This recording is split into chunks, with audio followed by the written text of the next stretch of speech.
ਇਹ ਸਭ ਤੋਂ ਵੱਡਾ ਪੋਲੀਟੀਕਲ ਸਵਾਲ ਹੈ ਜਿਹੜਾ ਤੁਸੀਂ ਉਹ ਕੀਤਾ ਮੈਨੂੰ, ਇੱਕਦਮ ਦਾ ਵੀ ਭਰੋਸਾ ਨਹੀਂ ਹੈਗਾ। ਉਹ ਸਾਰੇ ਲੱਗ ਜਾਂਦੇ ਨੇ ਅਮਨ ਜੀ ਹੁਣ ਤਾਂ ਘਰ ਵਾਪਸੀ ਕਰ ਲਓ। ਪਾਰਟੀ ਕੋਈ ਮਾੜੀ ਨਹੀਂ ਹੁੰਦੀ ਹੈਗੀ।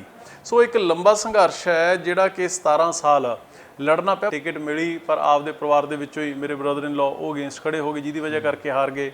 ਆਮ ਆਦਮੀ ਪਾਰਟੀ ਨੇ ਖੁਦ ਮੈਨੂੰ ਆਪ 2015 ਐਂਡ ਦੇ ਵਿੱਚ ਮੈਨੂੰ ਅਪਰੋਚ ਕੀਤਾ। ਜਿਹੜੇ ਇਹ ਗੱਲਾਂ ਚਲਾਉਂਦੇ ਨੇ, ਚਾਹੇ ਉਹ ਕੋਈ ਅਕਾਲੀ ਚਲਾਉਂਦਾ, ਚਾਹੇ ਉਹ ਕੋਈ ਕਾਂਗਰਸੀ ਚਲਾਉਂਦਾ, ਚਾਹੇ ਕੋਈ ਮੀਡੀਆ ਸੋਸ਼ਲ ਮੀਡੀਆ ਵਾਲਾ ਚਲਾਉਂਦਾ, ਚਾਹੇ ਕੋਈ ਸ਼ਾਇਦ ਹੋ ਸਕਦਾ ਮੇਰੀ ਪਾਰਟੀ ਦੇ ਵਿੱਚੋਂ ਹੀ ਕੋਈ ਚਲਾਉਂਦਾ ਹੋਵੇ।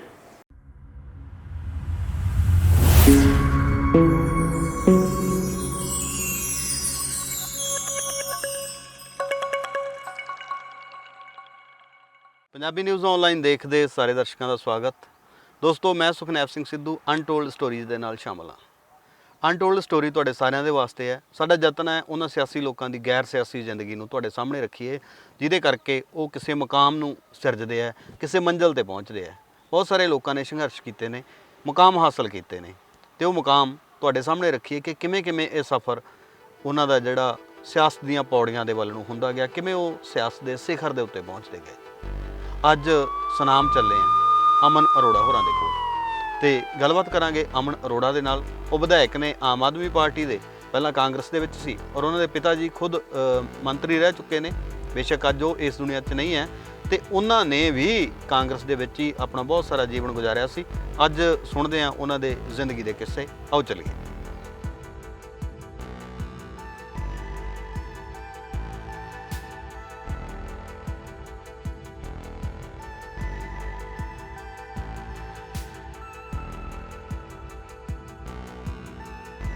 ਅਨਟੋਲਡ ਸਟੋਰੀਜ਼ ਦੇ ਨਾਲ ਅਸੀਂ ਜਦੋਂ ਸਾਂਝ ਪਾਉਂਦੇ ਹਾਂ ਤਾਂ ਕੋਈ ਨਾ ਕੋਈ ਐਸੀ ਪਰਸਨੈਲਿਟੀ ਤੁਹਾਡੇ ਸਾਹਮਣੇ ਹੁੰਦੀ ਹੈ ਕਿ ਜਿਹਦੇ ਨਾਲ ਗੱਲਬਾਤ ਕਰਦੇ ਹਾਂ ਤੁਹਾਨੂੰ ਵੀ ਲੱਗਦਾ ਕਿ ਇਸ ਬੰਦੇ ਨੇ ਇਹ ਮੁਕਾਮ ਸਿਰਜਿਆ ਤਾਂ ਇਹਦੇ ਪਿੱਛੇ ਕੀ ਕਹਾਣੀ ਹੈ, ਕੌਣ ਉਹ ਲੋਕ ਹੈ ਜਿਨ੍ਹਾਂ ਨੇ ਇਸ ਮੁਕਾਮ 'ਤੇ ਪਹੁੰਚਾਇਆ, ਕਿਹੜੀ ਉਹ ਤਾਕਤ ਹੈ ਜਿਹਨੇ ਇੰਨੀ એનર્ਜੀ ਦਿੱਤੀ ਕਿ ਆਮ ਲੋਕਾਂ 'ਚ ਉੱਠ ਕੇ ਬੰਦਾ ਖਾਸ ਬਣ ਜਾਂਦਾ ਹੈ। ਅਮਨ ਅਰੋੜਾ ਇਸ ਵਕਤ ਆਪਣੇ ਨਾਲ ਸ਼ਾਮਲ ਨੇ। ਜਿਵੇਂ ਪਹਿਲਾਂ ਦੱਸ ਹਟੇ ਹਾਂ ਕਿ ਇਹ ਵਿਧਾਇਕ ਨੇ, ਸਿਆਸੀ ਵਿਰਾਸਤ ਇਹਨਾਂ ਕੋਲੇ ਪਹਿਲਾਂ ਸੀਗੀ, ਅੱਜ ਕੀ ਹੈ ਤੁਸੀਂ ਸਾਰੇ ਜਾਣਦੇ ਹੋ, ਆਮ ਆਦਮੀ ਪਾਰਟੀ ਦੇ ਵਿਧਾਇਕ ਨੇ। ਅਰੋੜਾ ਸਾਹਿਬ ਦੇ ਨਾਲ ਗੱਲ ਕਰਦੇ ਹਾਂ ਉਹਨਾਂ ਦੇ ਦਫ਼ਤਰ ਦੇ ਵਿੱਚ ਹੀ। ਅਰੋੜਾ ਸਾਹਿਬ ਸਵਾਗਤ, ਸਤਿ ਸ਼੍ਰੀ ਅਕਾਲ। ਮਿਹਰਬਾਨੀ ਸਿੱਧੂ ਸਾਹਿਬ, ਤੁਹਾਡਾ ਵੀ ਤੇ ਤੁਹਾਡੇ ਸਾਰੇ ਸਰੋਤਾਵਾਂ ਦਾ ਬਹੁਤ ਧੰਨਵਾਦ। ਪ੍ਰਮਾਤਮਾ ਤੁਹਾਨੂੰ ਸਾਰਿਆਂ ਨੂੰ ਚੜ੍ਹਦੀਆਂ ਕਲਾਵਾਂ 'ਚ ਰੱਖੇ ਜੀ। ਬਿਲਕੁਲ ਜੀ। ਅਰੋੜਾ ਸਾਹਿਬ, ਸਿਆਸੀ ਵਿਰਾਸਤ ਦੀ ਇਹ ਗੱਲ ਕਰਦੇ ਹਾਂ, ਵੱਡੇ ਅਰੋੜਾ ਸਾਹਿਬ ਤੁਹਾਡੇ ਪਿਤਾ ਜੀ ਹੈ, ਉਹ ਸਿਆਸਤ ਦੇ ਵਿੱਚ ਕਦੋਂ ਆ ਗਏ ਸੀ ਜਾਂ ਉਦੋਂ ਪਹਿਲਾਂ ਵੀ ਕੋਈ ਪਰਿਵਾਰ ਦਾ ਮੈਂਬਰ ਸਿਆਸਤ ਵਿੱਚ ਹੁੰਦਾ ਸੀ? ਨਹੀਂ, ਇਸ ਤਰ੍ਹਾਂ ਕਿ ਮੇਰੇ ਪਿਤਾ ਸਵਰਗੀ ਬਾਬੂ ਭਗਵਾਨ ਦਾਸ ਜੀ ਅਰੋੜਾ ਪਹਿਲਾਂ ਬੇਸਿਕਲੀ ਬਿਜ਼ਨਸ ਫੈਮਿਲੀ ਹੈ ਸਾਡੀ, ਤੇ 1991 1 ਨਵੰਬਰ 1991 ਨੂੰ ਉਹਨਾਂ ਨੇ ਕਾਂਗਰਸ ਪਾਰਟੀ ਜੁਆਇਨ ਕੀਤੀ ਸੀਗੀ ਤੇ 92 ਦੇ ਵਿੱਚ ਪਹਿਲਾਂ ਇੰਡੀਪੈਂਡੈਂਟ ਖੜੇ ਹੋਏ ਸੀਗੇ ਪਰ ਉਹਦੇ ਇਲੈਕਸ਼ਨਾਂ ਪੋਸਟਪੋਨ ਹੋ ਗਈਆਂ ਸੀਗੀਆਂ ਤੇ 92 ਦੇ ਵਿੱਚ ਫਿਰ ਸੁਨਾਮ ਹਲਕੇ ਦੇ ਲੋਕਾਂ ਨੇ ਉਦੋਂ ਟੈਰਰਿਜ਼ਮ ਦਾ ਜ਼ੋਰ ਸੀਗਾ, MLA ਬਣਾ ਦਿੱਤਾ ਤੇ ਉਸ ਤੋਂ ਮਗਰੋਂ ਫਿਰ ਉਹ ਜੀਵਨ ਦਾ ਇੱਕ ਅਜਿਹਾ ਹਿੱਸਾ ਬਣਿਆ ਔਰ ਕੰਮ ਕਰਨ ਦਾ ਉਹਨਾਂ ਨੂੰ ਸ਼ੌਕ ਬਹੁਤ ਸੀਗਾ, ਜਿਹਦੀ ਵਜ੍ਹਾ ਕਰਕੇ ਉਹ ਸਾਲ ਡੇਢ ਸਾਲ ਵਿੱਚ ਉਹ ਵਜ਼ੀਰ ਵੀ ਰਹੇ। ਤੇ ਫਿਰ 97 ਦੇ ਵਿੱਚ ਜਦੋਂ ਅਕਾਲੀ ਦਲ ਦੀ ਹਨੇਰੀ ਚੱਲਦੀ ਸੀਗੀ, ਸਿਰਫ 14 ਬੰਦੇ ਕਾਂਗਰਸ ਦੇ ਜਿੱਤੇ ਸੀਗੇ, ਉਹਨਾਂ ਵਿੱਚੋਂ ਮੇਰੇ ਪਿਤਾ ਸਵਰਗੀ ਭਗਵਾਨ ਦਾਸ ਜੀ ਅਰੋੜਾ ਜਿੱਤੇ ਸੀਗੇ ਔਰ ਸੁਖਦੇਵ ਸਿੰਘ ਜੀ ਢੀਂਡਸਾ ਉਹਨਾਂ ਦੇ ਮੁਕਾਬਲੇ ਜਿੱਤੇ ਸੀਗੇ। ਸੋ ਇਹ ਉਦੋਂ ਦਾ ਹੀ ਤਕਰੀਬਨ ਅੱਜ 30 ਸਾਲ ਹੋ ਗਏ, 1991 ਤੋਂ ਲੈ ਕੇ 2021 ਚੱਲਦਾ। 30 ਸਾਲਾਂ ਦੇ ਵਿੱਚ ਸੁਨਾਮ ਹਲਕਾ ਜਿਹੜਾ ਇਹ ਸਾਡਾ ਪਰਿਵਾਰ ਹੈ ਵਾਂਗੂ ਬਣਿਆ ਹੋਇਆ ਹੈ। ਬਾਊ ਜੀਆਂ ਵੇਲੇ ਵੀ, ਬਾਊ ਜੀਆਂ ਤੋਂ ਬਾਅਦ ਵੀ ਜਦੋਂ ਸੰਘਰਸ਼ ਮੇਰਾ ਜ਼ਾਤੀ ਤੌਰ ਦੇ ਉੱਪਰ ਚੱਲ ਰਿਹਾ ਸੀਗਾ ਤੇ ਹੁਣ ਵੀ ਇੱਕ ਪਰਿਵਾਰ ਦੀ ਤਰ੍ਹਾਂ ਬਣਿਆ ਹੋਇਆ ਤੇ ਇਸ ਪਰਿਵਾਰ 'ਚ ਹਮੇਸ਼ਾ ਪਿਆਰ, ਮਾਣ, ਸਤਿਕਾਰ, ਸਾਥ ਸਹਿਯੋਗ ਹੈ ਜਿਹੜਾ ਹਮੇਸ਼ਾ ਮਿਲਦਾ ਹੈ। ਤੁਸੀਂ ਜ਼ਬਾਨੀ 'ਚ ਪੈਰ ਰੱਖ ਰਹੇ ਸੀ, ਅਚਨਚੇਤ ਪਿਤਾ ਜੀ ਦਾ ਅਕਾਲ ਚਲਾਣਾ ਹੋ ਜਾਣਾ, ਉਸ ਤੋਂ ਬਾਅਦ ਉਹ ਸਿਆਸੀ ਵਿਰਾਸਤ ਨੂੰ ਸੰਭਾਲਣਾ ਕਿੰਨਾ ਔਖਾ ਸੀ? ਦੇਖੋ ਸਿੱਧੂ ਸਾਹਿਬ, ਇਸ ਤਰ੍ਹਾਂ ਹੈ ਕਿ ਜਦੋਂ ਮਾਂ-ਬਾਪ ਸਿਰ ਤੇ ਬੈਠੇ ਹੋਣ ਤੇ ਉਦੋਂ ਤਾਂ ਸਾਰਾ ਕੁਝ ਬੜਾ ਹਰਾ ਲੱਗਦਾ। ਮਾਂ-ਬਾਪ ਦੀ ਬੁੱਕਲ 'ਚ ਤੇ ਹੱਥਾਂ ਦੇ ਵਿੱਚ ਕਿਸੇ ਕੋਈ ਕੰਡਾ, ਕੋਈ ਲੂ ਨਹੀਂ ਲੱਗਦੀ ਹੈਗੀ। ਸਭਾ, ਰਾਜ ਸਭਾ ਤੇ ਹੋਰ ਸਟੇਟਾਂ ਦੀਆਂ ਬਹੁਤ ਸਾਰੀਆਂ ਸਟੇਟਸ ਜਿਹੜੀਆਂ ਅਸੈਂਬਲੀਜ਼ ਨੇ, ਜੇ ਉਹ ਲਾਈਵ ਟੈਲੀਕਾਸਟ ਕਰ ਸਕਦੀਆਂ ਨੇ ਤੇ ਪੰਜਾਬ ਸਰਕਾਰ ਕਿਉਂ ਨਹੀਂ ਕਰਦੀ ਹੈ? ਪਰਿਵਾਰਕ ਤੌਰ ਦੇ ਉੱਪਰ ਵੀ, ਸਮਾਜਿਕ ਤੌਰ ਦੇ ਉੱਪਰ ਵੀ ਔਰ ਵਪਾਰਕ ਤੌਰ ਦੇ ਉੱਪਰ ਵੀ ਬਹੁਤ ਵੱਡੀਆਂ ਔਕੜਾਂ, ਦਿੱਕਤਾਂ ਨੇ ਜਿਹੜੀਆਂ ਉਹ ਅਨਫੋਰਚੂਨੇਟਲੀ ਹੁਣ ਉਹ ਚਲੋ ਪੁਰਾਣੇ ਔਖੇ ਪੁਰਾਣੇ ਜ਼ਖਮ ਨੇ, ਉਹਨਾਂ ਦੁਆਰਾ ਗੱਲ ਮੈਂ ਨਹੀਂ ਕਰਨੀ ਚਾਹੁੰਦਾ, ਪਰ ਪਰਿਵਾਰ ਦੇ ਵਿੱਚ ਵੀ ਕੁਝ ਅਜਿਹੇ ਵਖਰੇਵੇਂ ਪਏ ਜਿਹਦੀ ਵਜ੍ਹਾ ਕਰਕੇ ਫਾਦਰ ਸਾਹਿਬ ਦੇ ਜਾਣ ਤੋਂ ਮਗਰੋਂ ਮੈਨੂੰ 17 ਸਾਲ ਲੱਗ ਗਏ ਵਿਧਾਨ ਸਭਾ ਦੀਆਂ ਪੌੜੀਆਂ ਚੜ੍ਹਨ ਦੇ ਵਿੱਚ। ਪਰਿਵਾਰਕ ਹਾਲਾਤ ਹੀ ਕੁਝ ਅਜਿਹੇ ਬਣੇ ਕਿ ਇੱਕ ਸਮਾਂ ਇਹ ਸੀਗਾ ਕਿ ਉਹਨਾਂ ਦੇ ਜਾਣ ਤੋਂ ਮਗਰ ਸਾਰਾ ਮੇਰਾ ਪਰਿਵਾਰ ਸੀ ਉਹ ਮੇਰੇ ਖਿਲਾਫ ਸੀਗਾ, ਉਲਟ ਸੀਗਾ। ਪਰ ਸਮਾਂ ਸਮਰੱਥ ਬਾਬੇ ਨਾਨਕ ਜੀ ਦੀ ਮਿਹਰ ਹੋਈ, ਹੌਲੀ ਸਾਰਾ ਪਰਿਵਾਰ ਵੀ ਇੱਕ ਤਰੀਕੇ ਨਾਲ ਇਕੱਠਾ ਹੋ ਗਿਆ। ਲੋਕਾਂ ਨੇ ਸਾਥ ਸਹਿਯੋਗ ਦੇ ਨਾਲ ਹੀ ਕੋਈ ਕਸਰ ਨਹੀਂ ਛੱਡੀ ਹੈਗੀ। ਤੇ ਫਿਰ ਜਦੋਂ ਬਾਬੇ ਨਾਨਕ ਦੀ ਮਿਹਰ ਹੋਈ ਔਰ ਹਲਕੇ ਦੇ ਲੋਕਾਂ ਦੀ ਮਿਹਰ ਹੋਈ, ਤੇ ਫਿਰ ਉਦੋਂ ਰਿਕਾਰਡ ਤੋੜ ਵੋਟਾਂ ਦੇ ਉੱਪਰ ਦੁਬਾਰਾ ਉਹੀ ਪੌੜੀਆਂ ਜਿਹੜੀਆਂ ਕਿ 2 ਵਾਰੀ ਸੁਨਾਮ ਹਲਕਾ ਮੇਰੇ ਫਾਦਰ ਸਾਹਿਬ ਨੂੰ ਚੜ੍ਹਾ ਚੁੱਕਿਆ ਸੀਗਾ, ਉਹੀ ਵਿਧਾਨ ਸਭਾ ਦੀਆਂ ਪੌੜੀਆਂ ਰਿਕਾਰਡ ਤੋੜ ਵੋਟਾਂ ਦੇ ਨਾਲ ਮੈਨੂੰ ਵੀ ਚੜ੍ਹਾ ਦਿੱਤੇ। ਸੋ ਮੈਂ ਮੰਨ ਕੇ ਚੱਲਦਾ, 2 ਵਾਰ ਇਹ ਜਿਹੜੀਆਂ ਪੌੜੀਆਂ ਸੀਗੀਆਂ ਉਹਨਾਂ ਤੋਂ ਸਲਿੱਪ ਵੀ ਹੋਏ ਤੁਸੀਂ, ਪਾਰਟੀ ਦਾ ਕਿੰਨਾ ਕੁ ਸਹਿਯੋਗ ਸੀ ਉਹਨਾਂ ਵੇਲਿਆਂ 'ਚ? ਨਹੀਂ, 2 ਵਾਰੀ ਨਹੀਂ ਜੀ, ਇਨਫੈਕਟ 4 ਵਾਰੀ ਹੋਇਆ, ਕਿਉਂਕਿ ਮੇਰੇ ਫਾਦਰ ਸਾਹਿਬ ਤਾਂ ਸ਼ੁਰੂ ਤੋਂ ਹੀ ਚਾਹੁੰਦੇ ਸੀਗੇ ਕਿ ਮੈਂ ਉਹਨਾਂ ਦੀ ਵਿਰਾਸਤ ਸੰਭਾਲਾਂ। 2000 ਦੇ ਵਿੱਚ ਜਦੋਂ ਬਾਈ ਇਲੈਕਸ਼ਨ ਹੋ ਰਹੀ ਸੀਗੀ, ਉਦੋਂ ਪਾਰਟੀ ਵੱਲੋਂ ਟਿਕਟ ਨਹੀਂ ਮਿਲੀ। 2002 ਦੇ ਵਿੱਚ ਟਰਾਈ ਕੀਤਾ, ਉਦੋਂ ਪਾਰਟੀ ਵੱਲੋਂ, ਕਾਂਗਰਸ ਪਾਰਟੀ ਵੱਲੋਂ ਟਿਕਟ ਨਹੀਂ ਮਿਲੀ। 2007 ਦੇ ਵਿੱਚ ਟਿਕਟ ਮਿਲੀ, ਪਰ ਆਪਦੇ ਪਰਿਵਾਰ ਦੇ ਵਿੱਚੋਂ ਹੀ ਮੇਰੇ ਬ੍ਰਦਰ ਇਨ ਲਾਅ ਉਹ ਅਗੇਂਸਟ ਖੜੇ ਹੋ ਗਏ, ਜਿਹਦੀ ਵਜ੍ਹਾ ਕਰਕੇ ਹਾਰ ਗਏ। 2012 ਦੇ ਵਿੱਚ ਫਿਰ ਇਸ ਤਰੀਕੇ ਦਾ ਵਿਰੋਧ ਹੈ ਜਿਹੜਾ ਉਹ ਹੋਇਆ। ਉਦੋਂ ਲੋਕਾਂ ਨੇ ਵੋਟ ਤਾਂ 64-65 ਹਜ਼ਾਰ ਪਾ ਦਿੱਤੀ ਸੀਗੀ, ਪਰ 4,000 ਵੋਟ ਤੇ ਉਦੋਂ ਵੀ ਰਹਿ ਗਿਆ। ਸੋ ਇੱਕ ਲੰਬਾ ਸੰਘਰਸ਼ ਹੈ ਜਿਹੜਾ ਕਿ 17 ਸਾਲ ਲੜਨਾ ਪਿਆ। ਪਰ ਮੈਂ ਸਿੱਧੂ ਸਾਹਿਬ ਇੱਕ ਚੀਜ਼ ਮੰਨ ਕੇ ਚੱਲਦਾ ਕਿ ਬੰਦਾ ਜੋ ਕੁਛ ਔਖਾ ਵੇਲਾ, ਮਾੜਾ ਵੇਲਾ, ਸੰਘਰਸ਼ ਜੋ ਬੰਦੇ ਨੂੰ ਸਿਖਾ ਦਿੰਦਾ ਨਾ, ਉਹ ਸਿਖਾਈ ਵਾਲਾ ਵੇਲਾ, ਚੰਗਾ ਵੇਲਾ ਉਹ ਨਹੀਂ ਸਿਖਾਉਂਦਾ ਹੈਗਾ। ਮੈਂ ਇਹਨਾਂ 17 ਸਾਲਾਂ ਦੇ ਵਿੱਚ ਲੜਾਈ, ਜੱਦੋ-ਜਹਿਦ ਜ਼ਰੂਰ ਬਹੁਤ ਵੱਡੇ ਪੱਧਰ ਦੇ ਉੱਪਰ ਕੀਤੀ ਹੈ, ਪਰਿਵਾਰਕ ਤੌਰ ਦੇ ਉੱਪਰ ਵੀ, ਵਪਾਰਕ ਤੌਰ ਦੇ ਉੱਪਰ ਵੀ। ਔਰ ਜਿਹੜੀ ਆਪਦੀ ਯੂਥ ਦਾ ਪ੍ਰਾਈਮ ਸੀਗਾ, ਜਿਹੜੀ ਜਵਾਨੀ ਦਾ ਸਭ ਤੋਂ ਵਧੀਆ ਗੋਲਡਨ ਪੀਰੀਅਡ ਸੀਗਾ, ਉਹ ਮੈਂ ਇਸੇ ਸੰਘਰਸ਼ ਦੇ ਵਿੱਚ ਕੱਢਤੀ। ਪਰ ਇਹਨਾਂ 17 ਸਾਲਾਂ ਨੇ ਮੈਨੂੰ ਸਿਖਾਇਆ ਬਹੁਤ ਹੈ, ਜਿਹੜਾ ਕਿ ਮੈਂ ਸਮਝਦਾ ਕਿ ਮੈਨੂੰ ਹੁਣ as human being also, as ਇਨਸਾਨ also, as a family man also, as a politician also, ਉਹ ਹੁਣ ਮੈਨੂੰ ਬਹੁਤ ਵੱਡਾ ਫਾਇਦਾ ਜਿਹੜਾ ਉਹਦੇ ਵਿੱਚੋਂ ਮਿਲ ਰਿਹਾ, ਕਿਉਂਕਿ ਉਹਨਾਂ ਮਾੜੇ ਔਖੇ ਸਮੇਂ ਦੇ ਵਿੱਚ ਸਿੱਖਿਆ ਬਹੁਤ ਕੁਛ ਹੈ। ਸੋ ਇਸ ਕਰਕੇ ਹਰੇਕ ਛੋਟੀ ਤੋਂ ਲੈ ਕੇ ਵੱਡੀ ਤੋਂ ਵੱਡੀ ਚੀਜ਼ ਦਾ ਮੁੱਲ ਹੈ, ਜਿਹੜਾ ਵੈਲਿਊ ਹੈ, ਜਿਹੜੀ ਕਦਰ ਹੈ, ਜਿਹੜੀ ਉਹ ਮੈਨੂੰ ਉਹਨਾਂ 17 ਸਾਲਾਂ ਨੇ ਸਿਖਾਈ ਹੈ। ਕਾਂਗਰਸ 'ਚੋਂ ਕੀ ਸਿੱਖਿਆ? ਦੇਖੋ, ਕਾਂਗਰਸ ਦੀ ਜਦੋਂ ਆਪਾਂ ਗੱਲ ਕਰਦੇ, ਮੈਂ ਮੰਨ ਕੇ ਚੱਲਦਾ ਕਿ ਪਾਰਟੀ ਕੋਈ ਮਾੜੀ ਨਹੀਂ ਹੁੰਦੀ ਹੈਗੀ। ਪਾਰਟੀ ਦੇ ਵਿੱਚ ਆਪਾਂ ਜੇ ਹੁਣ ਇੱਥੇ 10 ਬੰਦੇ ਬੈਠੇ ਆ, ਤੇ ਜੇ ਆਪਾਂ ਇਹਨੂੰ ਪਾਰਟੀ ਕਹਿ ਲਓ, ਇਹਨੂੰ ਗਰੁੱਪ ਕਹਿ ਲਓ, ਇਹਨੂੰ ਧੜਾ ਕਹਿ ਲਓ, ਜੇ ਇਕੱਲੇ ਤਾਂ ਇਕੱਲੇ ਕੁਝ ਵੀ ਕਹਿ ਲਓ, ਪਾਰਟੀ ਕੋਈ ਮਾੜੀ ਨਹੀਂ ਹੁੰਦੀ ਹੈਗੀ। ਪਰ ਪਾਰਟੀ ਦੇ ਵਿੱਚ, ਪਾਰਟੀ ਨੂੰ ਚਲਾਉਣ ਵਾਲੇ, ਪਾਰਟੀ ਦੇ ਵਿੱਚ ਕੰਮ ਕਰਨ ਵਾਲੇ ਲੋਕਾਂ ਦਾ ਕਿਰਦਾਰ ਕਿਹੋ ਜਿਹਾ ਹੈ, ਉਹਨਾਂ ਦਾ ਆਚਰਣ ਕਿਹੋ ਜਿਹਾ, ਉਹਨਾਂ ਦੇ ਕੰਮਕਾਰ ਦਾ ਤਰੀਕਾ ਕਿਹੋ ਜਿਹਾ ਹੈ, ਉਹ ਚੰਗਾ ਮਾੜਾ ਜਿਹੜਾ ਉਹ ਹੁੰਦਾ ਹੈ। ਜਦੋਂ ਬਾਊ ਜੀਆਂ ਵੇਲੇ, ਮੇਰੇ ਪਿਤਾ ਜੀ ਹੋਣਾ ਵੇਲੇ, ਉਦੋਂ ਕਾਂਗਰਸ ਪਾਰਟੀ, ਮੈਂ ਸਮਝਦਾ ਕਿ ਉਹਨਾਂ ਦਾ ਜਿਹੜਾ ਬਹੁਤ ਵਧੀਆ ਕੰਮਕਾਰ ਸੀਗਾ। ਜੇ ਹੁਣ ਆਪਾਂ ਸਪੋਜ਼ ਚਾਹੇ ਮੇਰੇ ਫਾਦਰ ਦੀ ਗੱਲ ਕਰ ਲਈ, ਚਾਹੇ ਉਸ ਸਾਲ ਬਿਆਨ ਸਿੰਘ ਹੋਣੀ ਰਹੇ, ਉਦੋਂ ਲੋਕਾਂ ਦੀ ਸੁਣਵਾਈ ਹੁੰਦੀ ਸੀਗੀ, ਕੰਮ ਹੁੰਦੇ ਸੀਗੇ, ਸਵੇਰ ਤੋਂ ਲੈ ਕੇ ਸ਼ਾਮ ਤੱਕ ਸਾਰਾ ਦਿਨ ਲੋਕਾਂ ਦੇ ਵਿੱਚ ਵਿਚਰਦੇ ਸੀਗੇ। ਪਰ ਹੌਲੀ ਓਵਰਆਲ ਕਾਂਗਰਸ ਦੇ ਵਿੱਚ ਕਾਫੀ ਵੱਡੇ ਪੱਧਰ ਦੇ ਉੱਪਰ ਨਿਘਾਰ ਹੈ ਜਿਹੜਾ ਉਹ ਆਇਆ, ਜਿਹਦੀ ਵਜ੍ਹਾ ਕਰਕੇ ਅੱਜ ਕਾਂਗਰਸ ਪੰਜਾਬ ਦੇ ਵਿੱਚ, ਇੱਕ ਮੈਂ ਸਮਝਦਾ ਕਿ ਪੰਜਾਬ 'ਚ ਇੱਕ ਅੱਧੀ ਹੋਰ ਇੱਕਾ ਦੁੱਕਾ ਸਟੇਟਾਂ ਨੂੰ ਛੱਡ ਕੇ ਆਪ ਵੀ ਹਾਸ਼ੀਏ ਦੇ ਉੱਪਰ ਪਹੁੰਚੀ ਪਈ ਹੈ। ਮੈਂ ਮੰਨ ਕੇ ਚੱਲਦਾ ਕਿ ਉਸ ਨਿਘਾਰ ਦੀ ਵਜ੍ਹਾ ਕਰਕੇ ਹੀ ਕਾਂਗਰਸ ਦਾ ਆਪ ਦਾ ਬਹੁਤ ਵੱਡਾ ਨੁਕਸਾਨ ਹੋਇਆ, ਕਿਉਂਕਿ ਸਿਆਸਤ ਹੈ ਜਿਹੜੀ ਉਹ ਲੋਕਾਂ ਦੇ ਨਾਲ ਜੁੜ ਕੇ ਚੱਲਦੀ ਹੁੰਦੀ ਹੈ, ਲੋਕਾਂ ਤੋਂ ਅਲੂਫ ਰਹਿ ਕੇ, ਲੋਕਾਂ ਤੋਂ ਪਰੇ ਰਹਿ ਕੇ ਸਿਆਸਤ ਨਹੀਂ ਚੱਲਦੀ ਹੈਗੀ। ਸੋ ਇਸ ਕਰਕੇ ਕਾਂਗਰਸ ਨੂੰ ਮੈਂ ਸਮਝਦਾ ਕਿ ਆਪਦੇ ਜਿਹੜੀਆਂ ਕਮੀਆਂ ਪੇਸ਼ੀਆਂ ਨੂੰ ਦੂਰ ਕਰਨੀ ਚਾਹੀਦੀ, ਕਿਉਂਕਿ ਜੇ ਸੱਤਾ ਦੇ ਵਿੱਚ ਹੋਵੇ ਤਾਂ ਵੀ, ਤੇ ਜੇ ਆਪੋਜੀਸ਼ਨ ਦੇ ਵਿੱਚ ਹੋਵੇ ਤਾਂ ਆਪੋਜੀਸ਼ਨ ਵੀ ਇੰਨੀ ਕੁ ਸਸ਼ਕਤ, ਇੰਨੀ ਕੁ ਮਜ਼ਬੂਤ ਹੋਣੀ ਚਾਹੀਦੀ ਹੈ ਕਿ ਉਹ ਸਰਕਾਰ ਨੂੰ ਹਰ ਸਮੇਂ ਪੱਬਾਂ ਭਾਰ ਰੱਖ ਸਕੇ ਕਿ ਸਰਕਾਰ ਕੋਈ ਗਲਤੀ ਨਾ ਕਰੇ। ਸੋ ਇਸ ਕਰਕੇ ਕਾਂਗਰਸ ਨੂੰ ਵੀ ਹਜੇ ਹੁਣ ਅੱਜ ਦੇ ਕੱਲ੍ਹ ਦੀ ਕਾਂਗਰਸ ਦਾ ਕਾਫੀ ਨਿਘਾਰ ਹੈ ਜਿਹੜਾ ਆਇਆ ਹੋਇਆ। ਆਮ ਆਦਮੀ ਪਾਰਟੀ 'ਚ ਆਉਣ ਦਾ ਸਬਬ ਕੀ ਸੀ? ਆਮ ਆਦਮੀ ਪਾਰਟੀ ਆਉਣ ਦਾ ਸਬਬ ਇਹੀ ਸੀਗਾ ਜੀ ਕਿ ਜੋ ਆਮ ਆਦਮੀ ਪਾਰਟੀ ਜਿਸ ਤਰੀਕੇ ਦੀ ਪੋਲੀਟਿਕਸ ਕਰਦੀ ਹੈ, ਜਾਂ ਜੋ ਮੇਰਾ ਸੁਭਾਅ ਹੈ, ਮੇਰਾ ਕੰਮਕਾਰ ਦਾ ਤਰੀਕਾ ਹੈ, ਉਹੀ ਤਰੀਕਾ, ਉਹ ਪੋਲੀਟਿਕਸ ਜਿਹੜੀ ਆਮ ਆਦਮੀ ਪਾਰਟੀ ਜੋ ਕਰ ਰਹੀ ਹੈ, ਉਹ ਅੱਜ ਤੋਂ 30 ਸਾਲ ਪਹਿਲਾਂ ਮੇਰੇ ਫਾਦਰ ਸਾਹਿਬ ਉਹੀ ਪੋਲੀਟਿਕਸ ਕਰਦੇ ਸੀਗੇ। ਲੋਕਾਂ ਦੇ ਨਾਲ ਜੁੜ ਕੇ ਰਹਿਣਾ, ਲੋਕਾਂ ਦੇ ਵਿੱਚ ਹਰ ਟਾਈਮ ਹਾਜ਼ਰ ਰਹਿਣਾ, ਪੂਰੀ ਸਾਫ਼ ਸੁਥਰੀ ਇਮਾਨਦਾਰ ਰਾਜਨੀਤੀ ਕਰਨੀ, ਇਮਾਨਦਾਰ ਤਰੀਕੇ ਨਾਲ ਲੋਕਾਂ ਦੀ ਸੇਵਾ ਕਰਨੀ, ਇਹ ਚੀਜ਼ਾਂ ਸੀਗੀਆਂ ਜਿਹੜੀਆਂ ਮੇਰੇ ਫਾਦਰ ਸਾਹਿਬ ਕਰਦੇ ਸੀਗੇ, ਜਿਹਦੀ ਵਜ੍ਹਾ ਕਰਕੇ 5 ਸਾਲਾਂ ਦੇ ਵਿੱਚ ਹੀ 92 'ਚ ਪਹਿਲੀ ਵਾਰੀ ਬਣੇ, 97 ਦੇ ਵਿੱਚ ਅਕਾਲੀ ਦਲ ਦੇ ਹੱਕ ਦੀ ਹਨੇਰੀ ਦੇ ਵਿੱਚ ਵੀ ਢੀਂਡਸਾ ਸਾਹਿਬ ਨੂੰ ਜਿਤਾ ਦਿੱਤਾ। ਉਹੀ ਰਾਜਨੀਤੀ ਹੈ ਜਿਹੜੀ ਉਹ ਆਮ ਆਦਮੀ ਪਾਰਟੀ ਨੇ ਸ਼ੁਰੂ ਕੀਤੀ ਸੀਗੀ ਅਗੇਂਸਟ ਕਰਪਸ਼ਨ। ਮੇਰੇ ਫਾਦਰ ਸਾਹਿਬ ਦਾ ਵੀ ਮੋਟੋ ਇਹੀ ਰਿਹਾ ਹੈ। ਤੇ ਜਦੋਂ ਇਹ party, Aam Aadmi party political Arena ਦੇ ਵਿੱਚ ਆਈ, ਉਦੋਂ ਮਨ ਤਾਂ ਮੇਰਾ ਵੀ ਤੇ ਮੇਰੇ ਵਰਗੇ ਹੋਰ ਬਹੁਤ ਸਾਰੇ ਲੱਖਾਂ ਕਰੋੜਾਂ ਲੋਕਾਂ ਦਾ ਅਰਵਿੰਦ ਜੀ ਦੀ ਪਾਲਿਸੀ ਤੋਂ ਬੜੇ ਇੰਪ੍ਰੈਸ ਸੀਗੇ ਅਸੀਂ। ਤੇ ਮਨ ਤਾਂ ਸੀਗਾ ਕਿ ਆਮ ਆਦਮੀ ਪਾਰਟੀ ਇੱਕ ਅਜਿਹਾ ਪਲੇਟਫਾਰਮ ਜਿਹ 'ਚ ਵਧੀਆ ਸੋਹਣੇ ਤਰੀਕੇ ਨਾਲ ਲੋਕ ਸੇਵਾ ਜਿਹੜੀ ਸਮਾਜ ਸੇਵਾ ਉਹ ਕੀਤੀ ਜਾ ਸਕਦੀ ਹੈ।